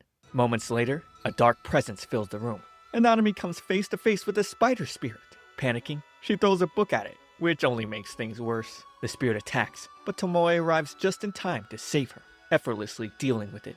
Still, Nanami feels frustrated that she always ends up needing help. Determined to change that, she decides to strengthen her divine powers before going to Izumo, if only to get Tomoe to worry a little less. Their argument escalates until she snaps at him to stop hovering over her. The next day, armed with a stack of white talismans, she prepares to handle the spirit herself. When Ami rushes in, claiming she saw it go in the classroom, they go to check, but it's already gone. Nanami gives Ami a talisman for protection just in case. Tomoe pulls Nanami aside, warning her that this spider spirit is far beyond her level. She brushes him off and tries to leave, but he grabs her hand, telling her to rely on him. She refuses anyway. Back in the library, Nanami attempts to purify the miasma using her talismans. Unfortunately, the spirit, being over 100 years old, is not impressed. It bursts out, captures her, and begins to consume her from within. Once again, Tomoe steps in to save her, forcing the spirit to retreat, but the darkness continues to spread, and if it isn't stopped soon, things will only get worse. When Nanami wakes up, she's in the nurse's office, remembering only the warmth of Tomoe holding her. Meanwhile, he struggles with the lingering darkness now clinging to his hands. As a butterfly passes by, he recalls the state he was in when he first met Mikage, though he can't remember why he was covered in blood. In that brief moment of distraction, the spirit nearly catches him off guard. Back in the nurse's office, Otohiko scolds Nanami for neglecting the Shikigami. The monkey's grown sick due to the miasma, and her overuse of talismans wasn't helping. Instead, he tells her to give the Shikigami a name, since its name will define its power. Taking this seriously, Nanami names the monkey Mamoru, meaning to protect. The moment it receives its name, Mamoru springs into action, glowing with energy and running off. Nanami chases after him, following the trail of golden light. They arrive just in time to save Tomoe in the library. Seeing Nanami rush towards him reminds Tomoe of the moment Mikage once reached out to him. As she embraces him, the darkness covering his hands disappears completely. At the same time, Mamoru's power spreads, purifying the entire school. With the crisis resolved, Tomoe quietly thanks Nanami for once being the one who was saved. And just like that, Otohiko declares she passed the test. Nanami is officially going to Izumo. As Nanami checked the cost of traveling to Izumo, she quickly realized she only had enough money for 2 people. Since someone needed to remain behind to look after Mikage's shrine, Tomoe immediately declared that he would accompany her, while Mizuki would stay behind to guard it. Mizuki, however, couldn't resist teasing him. Tomoe had never attended the Divine Assembly before, and given his reputation as a former wild fox spirit, he would most certainly be harassed by the other gods. But Nanami dismissed those concerns, insisting that his past didn't matter. Before long, both familiars were arguing over who had the right to go with her. To settle the dispute, Nanami ordered them to play a game of shogi while she went out to purchase the plane tickets. After buying the tickets, Nanami headed toward a pharmacy. Mamoru sensed danger and warned her that 4 bloodthirsty auras were rapidly closing in. Unable to determine where they were coming from, Nanami fled in panic and eventually ran into a nearby park. There, she noticed a dark-haired man standing alone. Just as the 4 pursuers caught up to her, Nanami told him to remain still. A thick cloud of miasma enveloped the area, and Mamoru revealed that the attackers were former gods who'd been stripped of their divine status. Furious that a mere human had been invited to the Divine Assembly, they demanded that Nanami decline the invitation or suffer the consequences. Nanami stood her ground, explaining that she could not refuse because she was the land god of Mikage's shrine. The moment they heard the shrine's name, they sneered and remembered it was home to the notorious fox familiar. At the mention of Tomoe, the mysterious man burst into laughter. Watching these disgraced former gods mock a human deity amused him greatly, and he openly ridiculed them as lowly spirits. Enraged, one of the ex-gods struck him and sent him crashing into the ground. Seeing him injured, Nanami became furious. She ordered Mamoru to create a barrier and drive the attackers away. Once the danger passed, she rushed to the man's side and insisted on taking him to a hospital. But instead of accepting her help, he leaned in and suggested that a kiss would be far more effective. Flustered beyond words, Nanami bolted from the park. Later, the mysterious man's attendants appeared and addressed him as Kirihito. They presented the airplane tickets they had retrieved and expressed concern that his current body was deteriorating. In a cold, menacing tone, Kirihito ordered them to be silent. declaring that he would soon reclaim his original body. Once that happened, he vowed that the world would once again fall under the rule of Akira-O. When Nanami returned to the shrine, Tomoe proudly announced that he had defeated Mizuki in shogi and had therefore earned the right to accompany her to Izumo. To his complete shock, Nanami chose Mizuki anyway. She was worried about how the other gods might treat Tomoe because of his troubled past, and wanted to spare him that humiliation.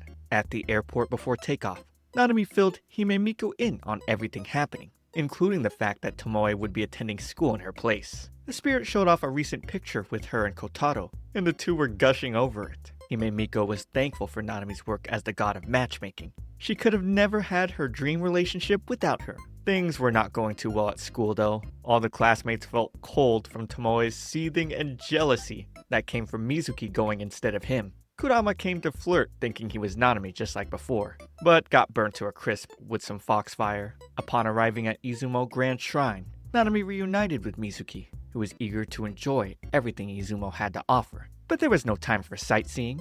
The greeting of the gods had already begun, and deities from all over Japan were streaming toward the Grand Shrine for the Divine Assembly. Soon after they arrived, a powerful gust of wind swept Nanami off the back of Mizuki's snake form, separating the two before they could enter together. When Nanami regained her bearings, she found herself surrounded by countless gods. Among them was the war god Takahaya, who demanded that she demonstrate her divine powers. However, Nanami had been separated from Mamoru and her talismans, leaving her unable to perform any feats. Disappointed, Takahaya dismissed her as nothing more than an ordinary human, and warned her to stay out of his sight. As the other gods sped effortlessly towards the Divine Assembly, Nanami was left to continue the journey on foot. Meanwhile, Mizuki encountered a different problem. Because he wasn't familiar without his accompanying god, the rabbit guards refused to let him inside. They explained that the only way he could enter was if he found a deity who was also late. Mizuki doubted anyone would appear, but at that very moment, Otohiko came running by, and Mizuki immediately latched onto him to gain entry. Lost and alone, Nanami wandered through the enormous shrine complex. Suddenly, the flame lighting her path flickered out, plunging her into darkness. As she called for help, a glowing butterfly appeared before, transforming into a gentle man who looked strikingly similar to Mikage. The mysterious guide led her safely to the doors of the Divine Assembly. Even standing before the entrance, Nanami hesitated. Sensing her fear, the man reassured her that not all gods were all-powerful. Every deity had weaknesses as well as strengths. Lady Inaho was not particularly hardworking. The three Fumigai gods were highly educated, but had terrible handwriting. Takahaya was fierce and intimidating, yet hopelessly bad at singing. Each god excelled in one area, while lacking in another. Then, he explained Nanami's own unique gift. Among all the gods, she alone could truly understand the hearts of humans. She could sit beside them, empathize their struggles, and offer them comfort as an equal. That compassion was her greatest strength.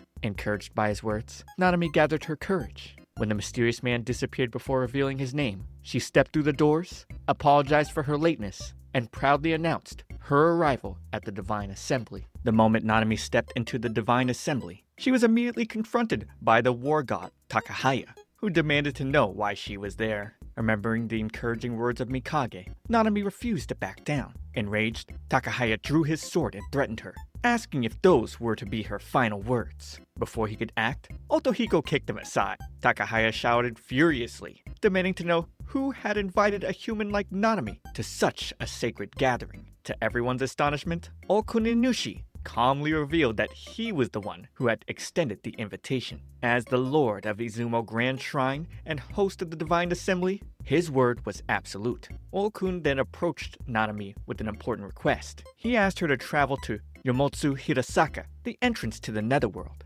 Normally, a designated god guarded the Great Boulder Gate and determined who was permitted to cross between worlds, but that god was currently attending the Divine Assembly. During the 7 days of the gathering, the border was left dangerously understaffed, and spirits frequently attempted to break through into the world of the living. Since none of the other gods were willing to accept the mission, Okun turned to Nanami, and to his surprise, she agreed almost immediately, but only if he promised to search for Mikage's whereabouts after the task was complete. Though he admitted it would not be easy, he gave Nanami his word. Afterwards, Otohiko was assigned to escort her, much to his dismay.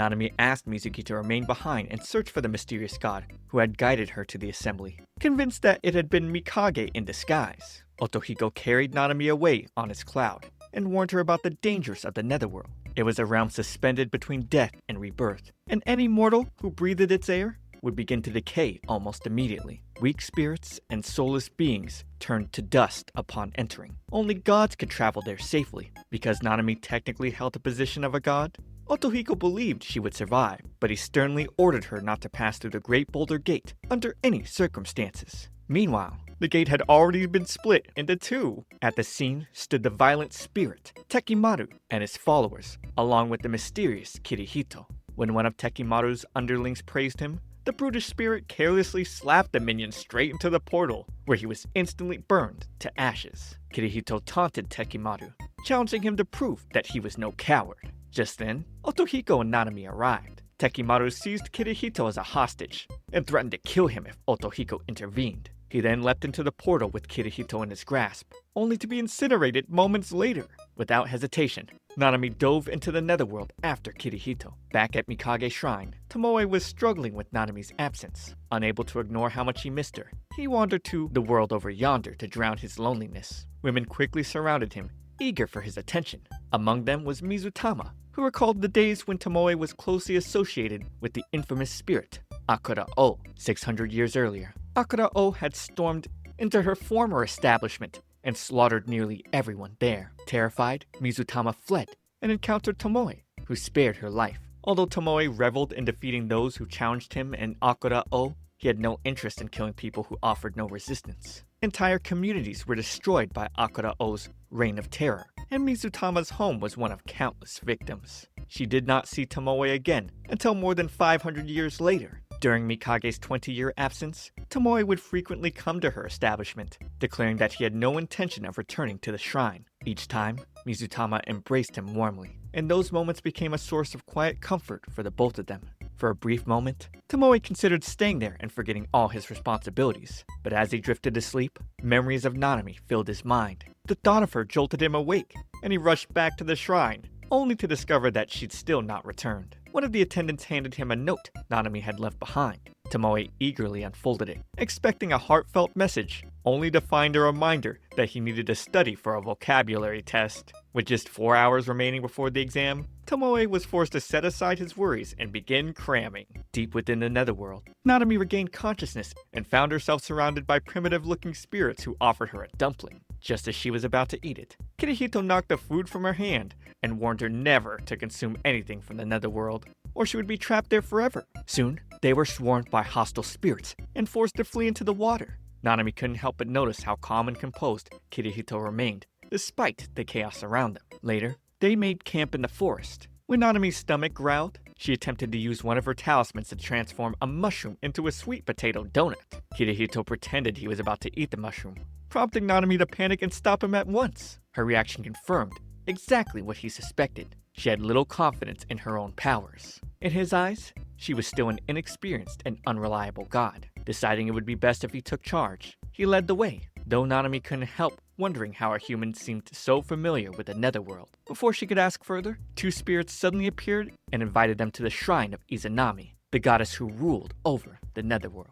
Upon meeting Izanami, Nanami immediately asked if the goddess could help them return to the surface. Before she answered, Nanami's stomach growled loudly, prompting the goddess to welcome her with an extravagant feast. Izanami explained that she would gladly guide Nanami back to the world of the living, but there was one condition. Her companion, Kirihito, would not be allowed to leave.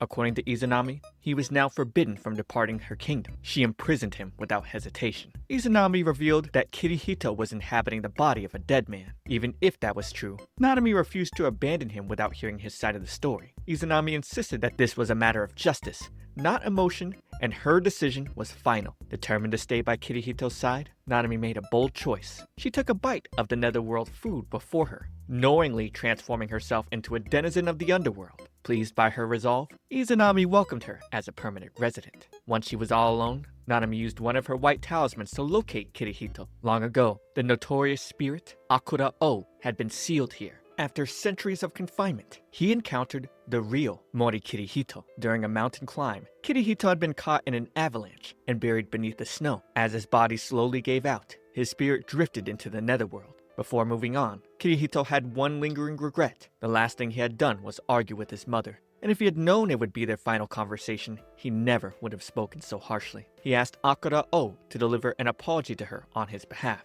Akira O explained that he remained trapped because his original body had been stolen. Hearing this, Kirihito offered his own body, which still lay preserved in the snow. Akira O accepted the offer, seeing it as his long-awaited chance to escape the underworld. He eventually awoke in a hospital inside Kirihito's body, able to see the light of the living world once more. True to his word, he conveyed Kirihito's apology to his mother, and as time passed, Akira O adjusted to his borrowed body, regained his memories, and began creating yokai to help him retrieve his original body from the netherworld. In the present, Nanami found Kirihito imprisoned in a dark cell. The moment he saw her, he pulled her into an embrace, taking comfort in her warmth. Nanami gently pushed him away and made it clear that her heart already belonged to Tomoe. Even so, Kirihito couldn't understand why she had gone to such lengths to rescue him. Back at Mikage Shrine, Tomoe learned that Nanami had descended into the netherworld. Realizing there was a real possibility she might never return, he immediately began preparing to bring her back, no matter what stood in his way. As Nanami and Kirihito escaped from Izanami's palace, he suddenly collapsed. Nanami worried that the poisonous air of the netherworld was causing his borrowed body to decay. Kirihito explained that as long as he remained in contact with part of a god's body, the poison would not affect him. To ensure his survival, he had secretly taken a lock of Nanami's hair. At that moment, they heard Hyo, Izanami's familiar, announcing that they had 5 minutes to reveal themselves before she burned down the entire forest. Using a talisman, Nanami traced a path towards the exit. The talisman led them to Yomotsu Hirasaka, but the opening to the surface had been sealed. Earlier, light from the world above had poured through the crack, but now it was completely blocked. Kirihito realized that someone on the other side had deliberately plugged the passage.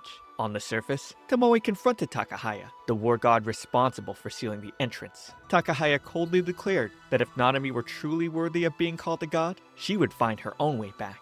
Tomoe had no patience for such cruelty and attacked immediately, but as a familiar, he was no match for a full-fledged deity, and his foxfire proved ineffective. At that critical moment, Kotetsu used his power to restore Tomoe to his full spirit form. Meanwhile, Nanami deliberately ran away from Kirihito, buying him time to escape. Her sacrifice allowed Hyo to catch up with her. Just as the familiar prepared to strike, a brilliant light burst through the darkness. Tomoe came crashing down from above and landed directly in Nanami's arms. With a single finger, he sent Hyo flying effortlessly. At the sight of Tomoe, Akira O was flooded with memories of the bond they had once shared centuries ago. Together, they finally returned to the surface. Kirihito pretended to be unconscious, and Tomoe considered carrying him back as well. But when Nanami fell asleep on Tomoe's back, his attention shifted entirely to her. Seizing the moment, Kirihito suddenly pressed a blade to Tomoe's throat and asked one simple question. Who was Nanami to him? Tomoe slipped free with only a shallow cut. Moments later, Kirihito vanished alongside his daemons. As Tomoe cared for the sleeping Nanami, he couldn't stop thinking about Kirihito's question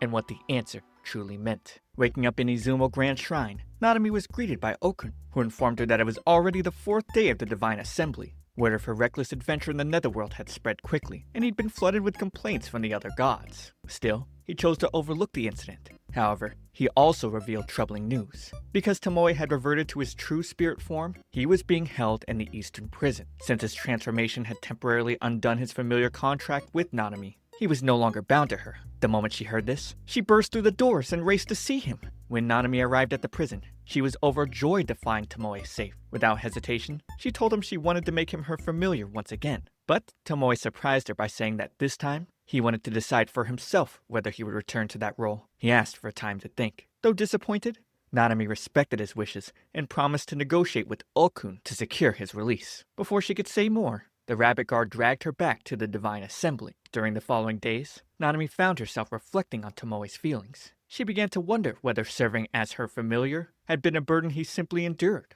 If Tomoe chose to leave the shrine, she wanted to become strong enough to stand on her own. While delivering matchmaking talismans, she encountered Takahaya recovering from his injuries. Another god introduced a miracle cure, known as the Peach Pill, said to heal any wound. Nanami eagerly traded one of her deluxe peach sweet potato donuts in exchange for several pills. Back in the prison, Mizuki paid Tomoe a visit and accused him of causing Nanami unnecessary pain. Tomoe admitted that when he had been Nanami's familiar, her smile always brought him peace. He constantly thought about her, tracked her whereabouts, and rushed to protect her whenever she was in danger. Now that the contract was broken and he was free from divine obligations, he couldn't understand why his thoughts were still consumed by her. Mizuki bluntly told him the truth. It had nothing to do with the contract. Tomoe was in love with Nanami. He handed Tomoe the peach pills Nanami had obtained for him, but Tomoe returned them. He no longer needed medicine to heal his wounds. He needed to accept his feelings. That night, he quietly kissed Nanami while she slept, and finally came to terms with the truth in his heart. The next day,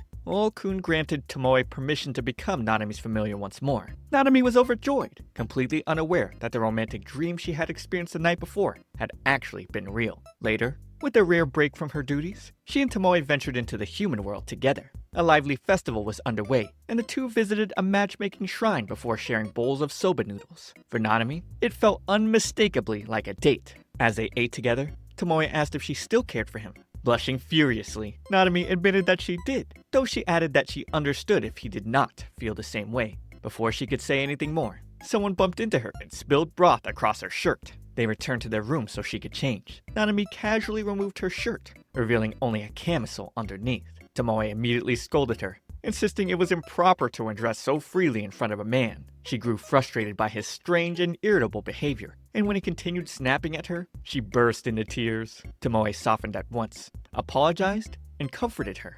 As he offered to remove her stained shirt himself and teasingly suggested sleeping beside her, Nanami became so flustered that she kicked him out of the room. On the final day of the Divine Assembly, Nanami learned how a single person's destiny intertwined with countless others, creating bonds that shaped every life. She hoped that in Mikage's absence, she had faithfully fulfilled his duties. When the assembly concluded, a grand banquet was held in celebration. To honor Nanami's hard work, Okun poured her a cup of sake because she could not drink alcohol. Tomoe accepted it on her behalf, creating an adorably awkward moment between them. Later that evening, Nanami spotted the mysterious butterfly that had guided her through Izumo. Following it into the night, she finally came face to face with Mikage. He praised her for everything she had accomplished and thanked her for caring so deeply for Tomoe. Yet, Mikage explained that he could still not reveal himself to the fox familiar. If they met now, the 20 years he'd spent away would lose all meaning. Tomoe needed to reach a point where he would no longer depend on Mikage before they could reunite. Mikage then shared an important truth. Love between humans and spirits was considered taboo because humans changed over time.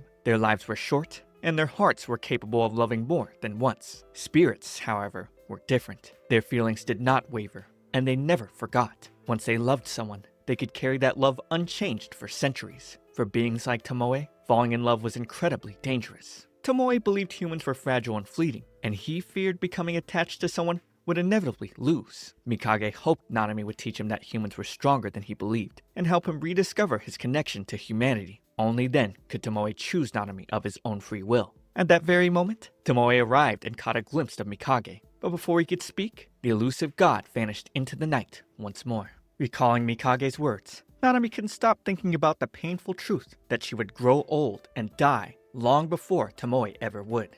Even so, she desperately wanted him to love her. But now that desire felt selfish. She couldn't understand why Mikage had asked her to let Tomoe choose her of his own free will. With the Divine Assembly concluded, Okun praised Nanami for carrying out her duties admirably. Unfortunately, he admitted he still had no idea where Mikage was hiding. To Nanami's surprise, she realized that finding Mikage no longer mattered as much as it once had. Okun then cheerfully announced his plans to visit the other world for a long overdue date with the ladies. True to his nature, he explained that he loved gods, humans, and spirit kind alike, as long as they were women. Curious, Nanami asked whether he believed humans and spirits could truly be together. Okun admitted that he didn't put much stock into relationships, but he also pointed out that if a few discouraging words were enough to end a love, then it was probably never very strong to begin with. In the end, he believed that everything depended on the people involved. Even with those words of encouragement, Nanami still felt overwhelmed. She asked Tomoe and Mizuki to return to Mikage's shrine without her. Right now, she couldn't bear to be close to Tomoe. It felt as though an invisible wall stood between them, and no matter how hard she tried, she couldn't reach him. Mizuki was surprised that Tomoe, who usually refused to let Nanami out of his sight, was allowing her to keep her distance. Back in the city, Nanami unexpectedly ran into Himemiko and Aotake. While Aotake volunteered to deliver their belongings to the shrine, Himemiko stayed behind to spend the day with Nanami. The two enjoyed a carefree shopping spree, picked out adorable yukatas, and took photos all over town.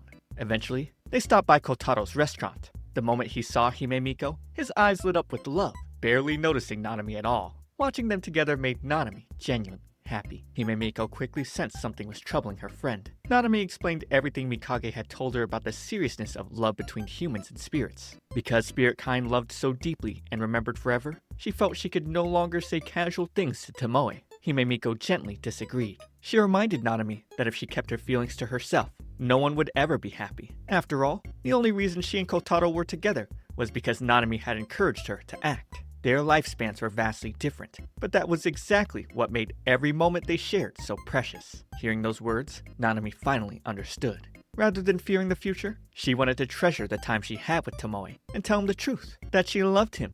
Elsewhere, Kirihito received a letter from a mysterious spirit named Yatori requesting a meeting. Kirihito had little interest, but Yatori suddenly appeared before him in person. He offered his assistance in resurrecting his true self and promised to recover his original body. When Kirihito asked why, Yatori declared that a world ruled by Akura-O was his ideal world and that he served out of unwavering loyalty. To prove his worth, Yatori proposed conquering Mount Kurama by taking control of its crow spirits. Although Kirihito didn't fully trust him, he recognized Yatori's potential usefulness and allowed him to proceed. Still, it was unsettlingly clear that Yatori already knew Kirihito's true identity. On the way home from school, Nanami tried to convince Tomoe to accompany her to Kurama's concert, but he showed absolutely no interest. Their conversation was interrupted when Nanami nearly stepped on a tiny crow spirit named Botanmaru from Mount Kurama. Botanmaru was desperately searching for the missing heir to Mount Kurama, Master Sojobo III's son, Shinjiro. According to him, Shinjiro had fled to the human world 17 years ago and had never returned. Tomoe casually tossed the little crow aside, claiming they knew nothing about Shinjiro. When he noticed that Botanmaru still couldn't fly, Tomoe teased him mercilessly, reducing the poor spirit to tears. Moved by his determination, Nanami chased after the bird and offered to help him. Botanmaru revealed that he'd always been bullied for his small size and underdeveloped wings. He hated feeling weak and useless, but he found comfort in stories about Shinjiro, who had also endured constant abuse from his older brother, Jiro. Despite the beatings, Shinjiro never cried. After suffering a grave injury at the age of 12, he descended the mountain and vanished into the human world. Among the crows, descending the mountain was considered a mark of failure, but Botanmaru refused to believe that. Most crow spirits matured within 8 years, though rare late bloomers like him took longer. Even at 7 years old, he still couldn't fly. Yet, he dreamed of meeting Shinjiro and speaking with someone who truly understood his struggles. Hearing his heartfelt story brought Nanami to tears. Botanmaru pointed excitedly at a towering billboard and announced that Shinjiro was right there. Nanami looked up in disbelief. The face staring back at her belonged to none other than Kurama. Determined to reunite them, Nanami took Botanmaru to Kurama's concert, where the famous fallen angel prepared to perform a special song created just for that unforgettable day.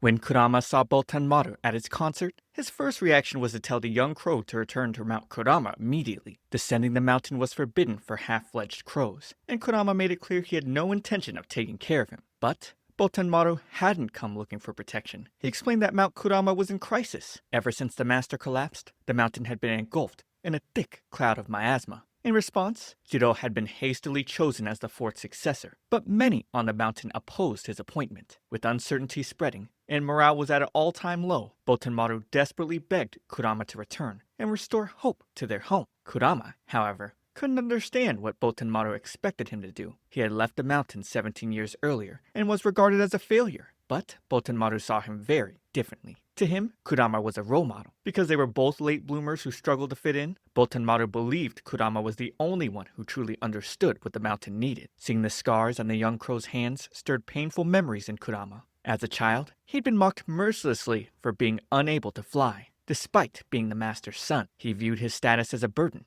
and never shared a close relationship with his father. Looking back, he realized how lonely he had been. The one bright spot in his childhood was Suiro, the only person who had treated him with kindness. Moved by Botanmaru's plea, Kurama agreed to return to Mount Kurama, accompanied by Nanami and Tomoe. During the journey, Botanmaru awoke and was amazed to discover that the wounds on his hands had been completely healed, thanks to the peach pills Nanami had obtained from the gods. Since Botanmaru could still not fly, Kurama asked how he managed to travel this far on his own. Botanmaru explained that Suiro had lent him one of his crows. The Mount Kurama visible to ordinary humans was merely a facade. The true home of the crow Tengu lay hidden beyond it, accessible through Shoujo Gadani. Upon arriving, The group entered a dense and eerie forest, filled with miasma that distorted space itself. Tomoe warned Nanami to stay close and not become separated. As they walked, Botanmaru once again expressed his hope that Kurama would become the fourth successor. His words triggered more memories. Kurama remembered how he had once dreamed that Suiro would assume that role instead. Suiro had possessed the fastest wings on the mountain and played the flute beautifully. To Kurama, he embodied everything wonderful about life on Mount Kurama. But tragedy struck when Suiro's wings were burned in a terrible accident. Suddenly, Kurama realized he'd become separated from Nanami and Tomoe. Taking to the skies, he discovered that a thick fog barrier surrounded the forest. When he turned back, he found himself face to face with what appeared to be an enraged Suiro, holding Botanmaru hostage. The apparition forced Kurama to relive the guilt he had carried for years. When they were younger, Jiro had thrown Kurama into a cave with thunderbolt beasts. Unable to fly, Kurama was helpless. Suiro rushed in to save him and was struck by lightning, which permanently destroyed his wings. Meanwhile, Kurama had fled the mountain and never returned. Now the illusion of Suiro attacked with a deadly scythe, accusing Kurama of abandoning him. Just as despair threatened to consume him, Kurama heard the familiar sound of a flute. Realizing that the Suiro before him was nothing more than a hallucination created by the miasma, he struck the apparition and shattered the illusion. The fog dispersed, and he was reunited with Nanami and Tomoe. When the group finally reached the village, they were greeted by the real Suiro. Overcome with emotion, Kurama immediately bowed and apologizing for never keeping in touch. Nanami introduced herself and Tomoe, but Suiro ignored her entirely. Once inside his modest and dilapidated home, Kurama asked why Suiro was living so far from the main compound. Suiro admitted that he would have preferred to stay in the Grand Hall, but Jiro would never permit it. While the others caught up, Nanami found herself desperately needing to use the bathroom. Tomoe politely informed Suiro that his lady required immediate relief, and Nanami hurried into the surrounding forest. At the same time, Yatori secretly met with Jiro at the main hall. Jiro was in the middle of disciplining younger crows when Yatori remarked that the mountain had lost its spirit ever since the sacred eternal cherry blossom tree had withered. He provocatively suggested that Jiro replace it, but Jiro refused to entertain such disrespect towards their sacred symbol. Yatori then informed him that Kurama had returned, and teased that some might support him as the next successor. Jiro, convinced that he was the strongest crow on the mountain, declared that after years of relentless training, he would allow no one to stand in the way of his ascension. Deep in the forest, Nanami stumbled upon the withered eternal cherry blossom tree. As she reached out to touch it, several children pushed her away, warning that outsiders who laid hands on the sacred tree would face divine punishment. They explained that ever since the master collapsed, dark miasma had covered the mountain. Evil spirits roamed freely. Animals had become increasingly violent, and the once eternal cherry blossom had withered away. Nanami tried to reassure the children that things would eventually improve, but they wondered whether Jiro becoming the fourth successor would truly change anything. Wanting to give them hope, Nanami used one of her talismans to force the tree to bloom. For a brief and beautiful moment, cherry blossoms burst into life, filling the air with petals and lifting the children's spirits. They thanked her joyfully and ran off in excitement, but almost immediately, the petals began to scatter, and Nanami realized that her divine power was still too weak to restore the tree permanently. As she turned around, she found Jiro standing silently behind her, completely speechless and captivated by her beauty. Jiro was completely mesmerized when he first saw Nanami, convinced that she must be a celestial nymph, but his awe quickly turned into suspicion. Demanding to know who she was, he reminded her that women were strictly forbidden from entering the sacred mountain. Nanami apologized and tried to leave, but Jiro seized her wrist and threatened to break her hand if she refused to answer. At that moment, Mamoru leapt to her defense, allowing Nanami to break free and run. Jiro stood there in stunned silence, marveling at how delicate and fragile a woman's arm felt. Not long afterward, Tomoe found Nanami wandering through the forest. Overwhelmed with relief, she immediately threw herself into his arms. Only when Tomoe pointed it out did she realize she'd been trembling the entire time. Back at Suiro's house, Nanami recounted her encounter with Jiro. Through conversation, Suiro avoided making eye contact with her, which finally prompted Nanami to confront him. The moment he looked up, she was struck by his extraordinary beauty. Blushing, Suiro admitted that he simply wasn't used to speaking with women, especially someone as beautiful as Nanami. Turning to the mountain's crisis, Kurama suggested using the peach pills to cure Master Shoujo, but Suiro explained that reaching him would be nearly impossible. Ever since the master collapsed, he'd been hidden deep within a sealed sanctuary in the compound. As acting leader, Jiro now controlled all official affairs, and security was tighter than ever. Outsiders were strictly forbidden from entering. Kurama wanted to confront Jiro directly, but Suido refused to let him. Though Kurama insisted he was no longer a child, Suido still felt it was his duty to protect him from burdens too heavy to bear. Soon, villagers flooded Suido's home, thrilled to learn that Kurama had returned. Many assumed he had come to reclaim his rightful place as the fourth successor. Kurama quickly denied any such intention, but the growing expectations placed enormous pressure on him. Suido eventually asked the villagers to leave. Later, as Kurama stepped outside to clear his head, Suido quietly asked Tomoe and Nanami to take him back to the city the next morning. Nanami immediately refused. They had come to support Kurama and would not abandon him unless he personally asked them to go. Suido explained that Kurama had built a successful life in the human world, and he believed it would be unfair to drag him back to the mountain's turmoil. Having watched over Kurama since childhood, Suido felt the least he could do was continue protecting him from hardship. When Tomoe and Nanami found Kurama outside, he revealed his decision. He wanted their help sneaking into the compound to deliver the peach pills to Shoujo. Meanwhile, Yatori would continue manipulating Jiro from the shadows, mocking him for losing followers and pointing out weaknesses in his barrier. In response, Jiro strengthened the magical defenses surrounding the compound and assured himself that his resolve was unshakable. Despite his determination, he couldn't stop thinking about the mysterious girl he had met in the forest and wondering what her name might be. That night, Nanami and Tomoe were forced to sleep in the same room. As they bickered over the awkward arrangement, Kurama arrived carrying a detailed map of the compound that Suido provided. The plan was simple. They would split into two teams. One would distract Jiro by getting him drunk with a special medicinal liquor, while the other would search for Shoujo. Botenmaru eagerly volunteered to help, but Kurama initially refused. While Kurama and Tomoe argued over who would handle Jiro, Nanami stepped in and decided that she and Botenmaru would search for Shoujo. That left Tomoe and Kurama with no choice but to work together, despite the fact they could barely tolerate one another. Nanami also came up with a clever plan to ensure Jiro would invite them inside. Later that night, Tomoe watched Nanami as she slept. He couldn't explain exactly what it was about her that had captured his heart so completely. In her sleep, Nanami unconsciously wandered into his bed. Overcome by his feelings, Tomoe pulled her close and held her for a quiet moment. When Nanami suddenly woke up and realized where she was, she turned bright red and fled back to her own bed in embarrassment. The following morning, Kurama disguised himself as the land god of Mikage Shrine, while Tomoe and Nanami posed as his familiars. Still flustered from the previous night, Nanami shyly asked Tomoe if he had really held her in his arms. Tomoe casually denied it, claiming he'd been half asleep and had mistaken her for Tanuko from the tea house. With their disguises in place, Kurama marched boldly through the front gate of the compound and announced himself as the land god of Mikage Shrine. He demanded an audience with Jiro, who appeared at once to welcome his distinguished guest. While all attention was focused on the imposter deity, Nanami and Botenmaru quietly slipped away to search for the hidden chamber where Master Shoujo was being kept. In Jiro's chambers, Kurama boldly claimed that he had come to celebrate his succession. As a gift, he presented what he called a heavenly drink. In reality, it was nothing more than the strongest rot-gut alcohol he could find in the human world, powerful enough to knock out almost anyone after a few sips. Unfortunately, the plan backfired spectacularly. While Kurama was soon on the verge of passing out, Jiro remained completely unfazed and cheerfully demanded that they finish the entire bottle. Realizing they were out of options, Tomoe transformed himself into Nanami. The moment Jiro laid eyes on her, he was so stunned that his concentration faltered, causing the barrier surrounding the compound to weaken. The brief opening allowed the real Nanami and Botenmaru to slip deeper into the compound unnoticed. Not long afterward, Nanami and Botenmaru discovered Master Shoujo in a horrifying, petrified state. Nanami immediately rushed forward and prepared to use the peach pills, hoping they would restore him. But Mamoru stopped her and explained that medicine alone would not help her. Shoujo's soul had been extracted from his body, and he could not awaken until it was returned. Before they could come up with another plan, they were discovered by Yatori. Back in Jiro's chambers,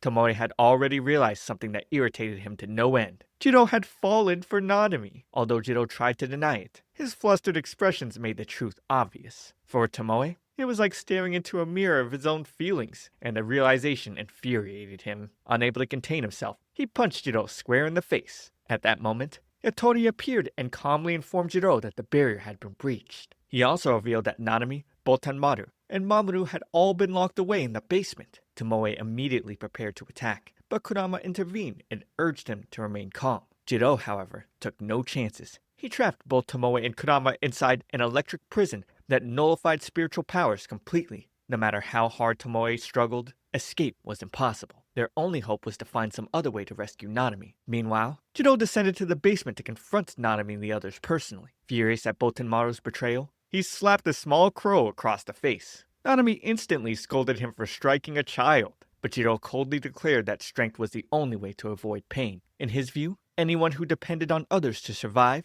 deserved to die. Nanami refused to accept this harsh philosophy. She pointed out that even Jiro had not lived his entire life without help from others. Then, she accused him of stealing Shoujo's soul. To her surprise, Jiro appeared genuinely confused and denied any knowledge of what she was talking about. Yatori soon arrived and told Jiro to deal with Tomoe and Kurama while he handled matters in the basement. Once Jiro was gone, Yatori finally revealed the truth. He was the one who had stolen Shoujo's soul. By sending the master a forged letter that appeared to be from his son, he lowered his guard and struck when he was most vulnerable. With his scheme exposed, Yatori decided Nanami knew too much and had to die. Before he could attack, Nanami asked Mamoru to erect a powerful barrier against evil and drive him back. Even as he was being defeated, Yatori smugly claimed that he had hidden Shoujo's soul somewhere deep within the compound where no crow would ever find it. Nanami refused to be intimidated. After he was driven off, she attempted to use a talisman to locate the missing soul, but it failed. Thinking quickly, she devised a far more daring plan.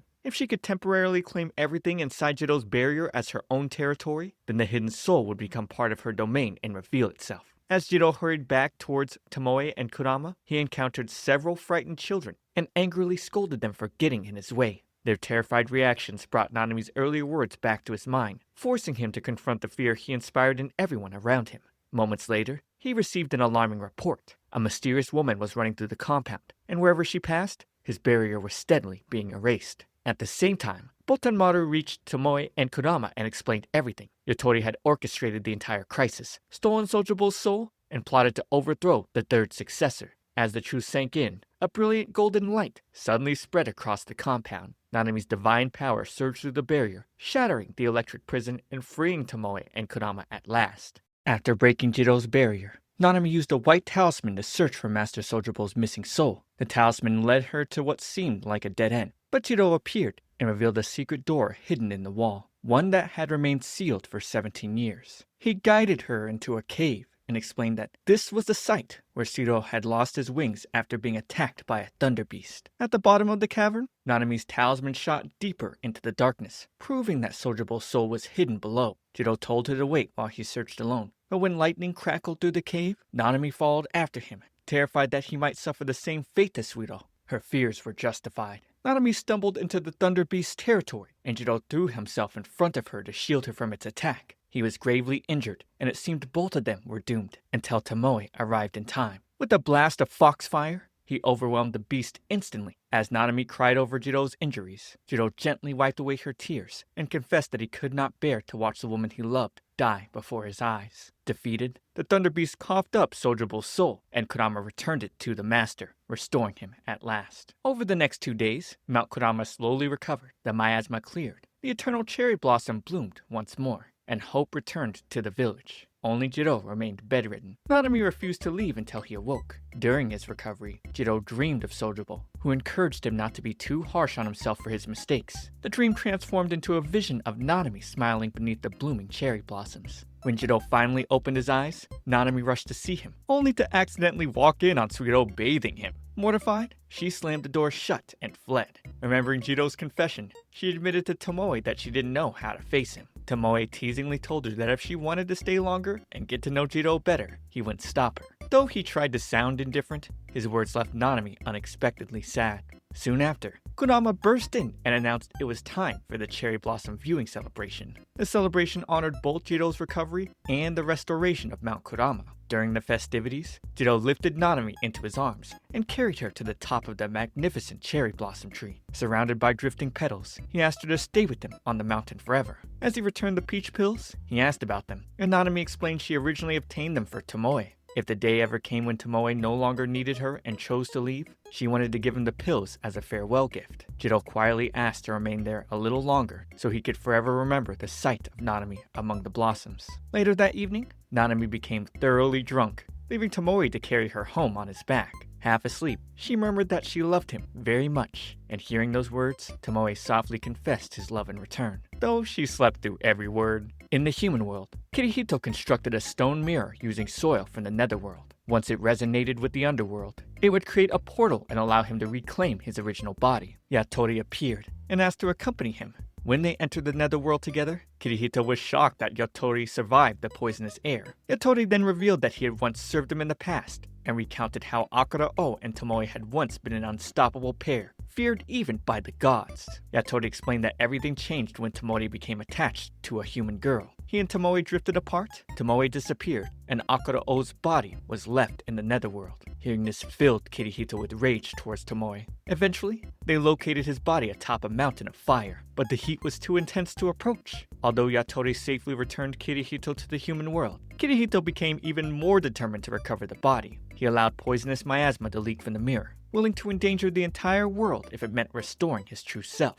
Only the sound of Kirihito's mother's voice brought him to his senses, forcing him to shatter the mirror before disaster spread further. Meanwhile, at Mikage Shrine, Kotetsu and Onikiri informed Tomoe that he needed to visit the Year God's shrine to receive the annual talisman. The overworked, original Year God had once visited every household personally, but after injuring his back, 12 gods began rotating the responsibility. Despite Tomoe's reluctance, Nanami insisted on joining the trip. At the entrance to the shrine, she discovered the 12 Torii gates, each representing the previous 12 years of a person's life. Tomoe warned her not to enter, because sudden shifts in consciousness were dangerous for humans. Naturally, Nanami ignored him and wandered inside. When Tomoe and Mizuki followed, they found that Nanami had transformed into her 12-year-old self. In this memory world, young Nanami encountered her unreliable father, who gave her a box of chocolates before disappearing again. She returned home to find her mother struggling with debt collectors and unpaid rent. Nanami stood helpless as the chocolates melted in her hands. When the collectors left, her mother welcomed her with a warm smile. Watching from afar, Tomoe finally understood why Nanami rarely spoke about her parents. Her mother was terminally ill, and Nanami had been forced to grow up far too quickly. In her memories, Nanami's mother apologized for not being able to stay with her forever. She urged Nanami to be strong, take care of the house, and never trust her father with money figures. She also warned her not to rely on men, noting that the women in their family had always suffered terrible luck in love. Okay, but when is terrible luck just bad personal choices? Witnessing these heartbreaking moments, Tomoe finally understood how Nanami had developed such resilience. Her optimism was not naive. It was the strength she had built to survive. Tomoe stayed by young Nanami's side, buying her sweets and promising to make her smile. When she confessed that she didn't want to go home because no one was waiting for her, Tomoe reassured her that one day she would become the head of a much livelier household. Nanami interpreted this as a prediction that she would marry, though she insisted she had no intention of trusting men. Tomoe told her that she had simply met the wrong ones, and promised that he could make her happy. When Nanami asked if he truly loved her, Tomoe said yes, and proposed to her on the spot. Young Nanami happily accepted. When Mizuki finally carried Nanami out of the Torii gate, she returned to her normal age with no memory of what happened, including Tomoe's heartfelt proposal. Tomoe was devastated. He tried to jog her memory with ice cream, but Nanami absent-mindedly gave the treat to Mizuki instead. Still, Mizuki remarked that Nanami had inherited far more from her mother than she realized. Nanami admitted that she barely remembered her mother's face because all their family photos had been lost in a fire. At the Year God's shrine, the group encountered a gigantic sheep whose overgrown wool blocked the entrance to the sacred talisman. The sheep refused to be sheared until Nanami gently calmed him down. Grateful, the Year God rewarded her with the annual talisman, and more importantly, a precious photograph of her mother. Seeing Nanami's emotional reaction, Tomoe realized that the lonely child he had spent time with still lived within her heart. Back at Mikage Shrine, life returned to normal. As snow began to fall, Nanami reflected on how much she had experienced over the past year, and how much fun it had been. Suddenly, she caught a fleeting memory of someone proposing to her, though she couldn't remember who it was. Nearby, Mamoru asked for help peeling an orange, and Mizuki jokingly begged Nanami not to get married and abandon them like a mother leaving their children. Nanami laughed, insisting that she probably wouldn't get married. Hearing that single word, probably, was enough to make Tomoe blush with quiet hope. Alright, that's where we wrap things up. Overall, I think the comedy was the best part of this show, and it's really hard to capture in this video, so I recommend you go watch it yourself. It's a lot of small, funny, comedic moments that don't get translated well. For many though, this show is the prime shoujo anime, or at least the one most have good memories of. I wish there was a bit more, or a more important plot to be resolved, or that Tomoe would reunite with Mikage at least once, but I still think it's fine that Nanami finds her place, and that none of that really matters. What do you guys think about this series? Subscribe for more stories, but for now, watch this next video. It's me, Comfy T. I'll see you all in the next one.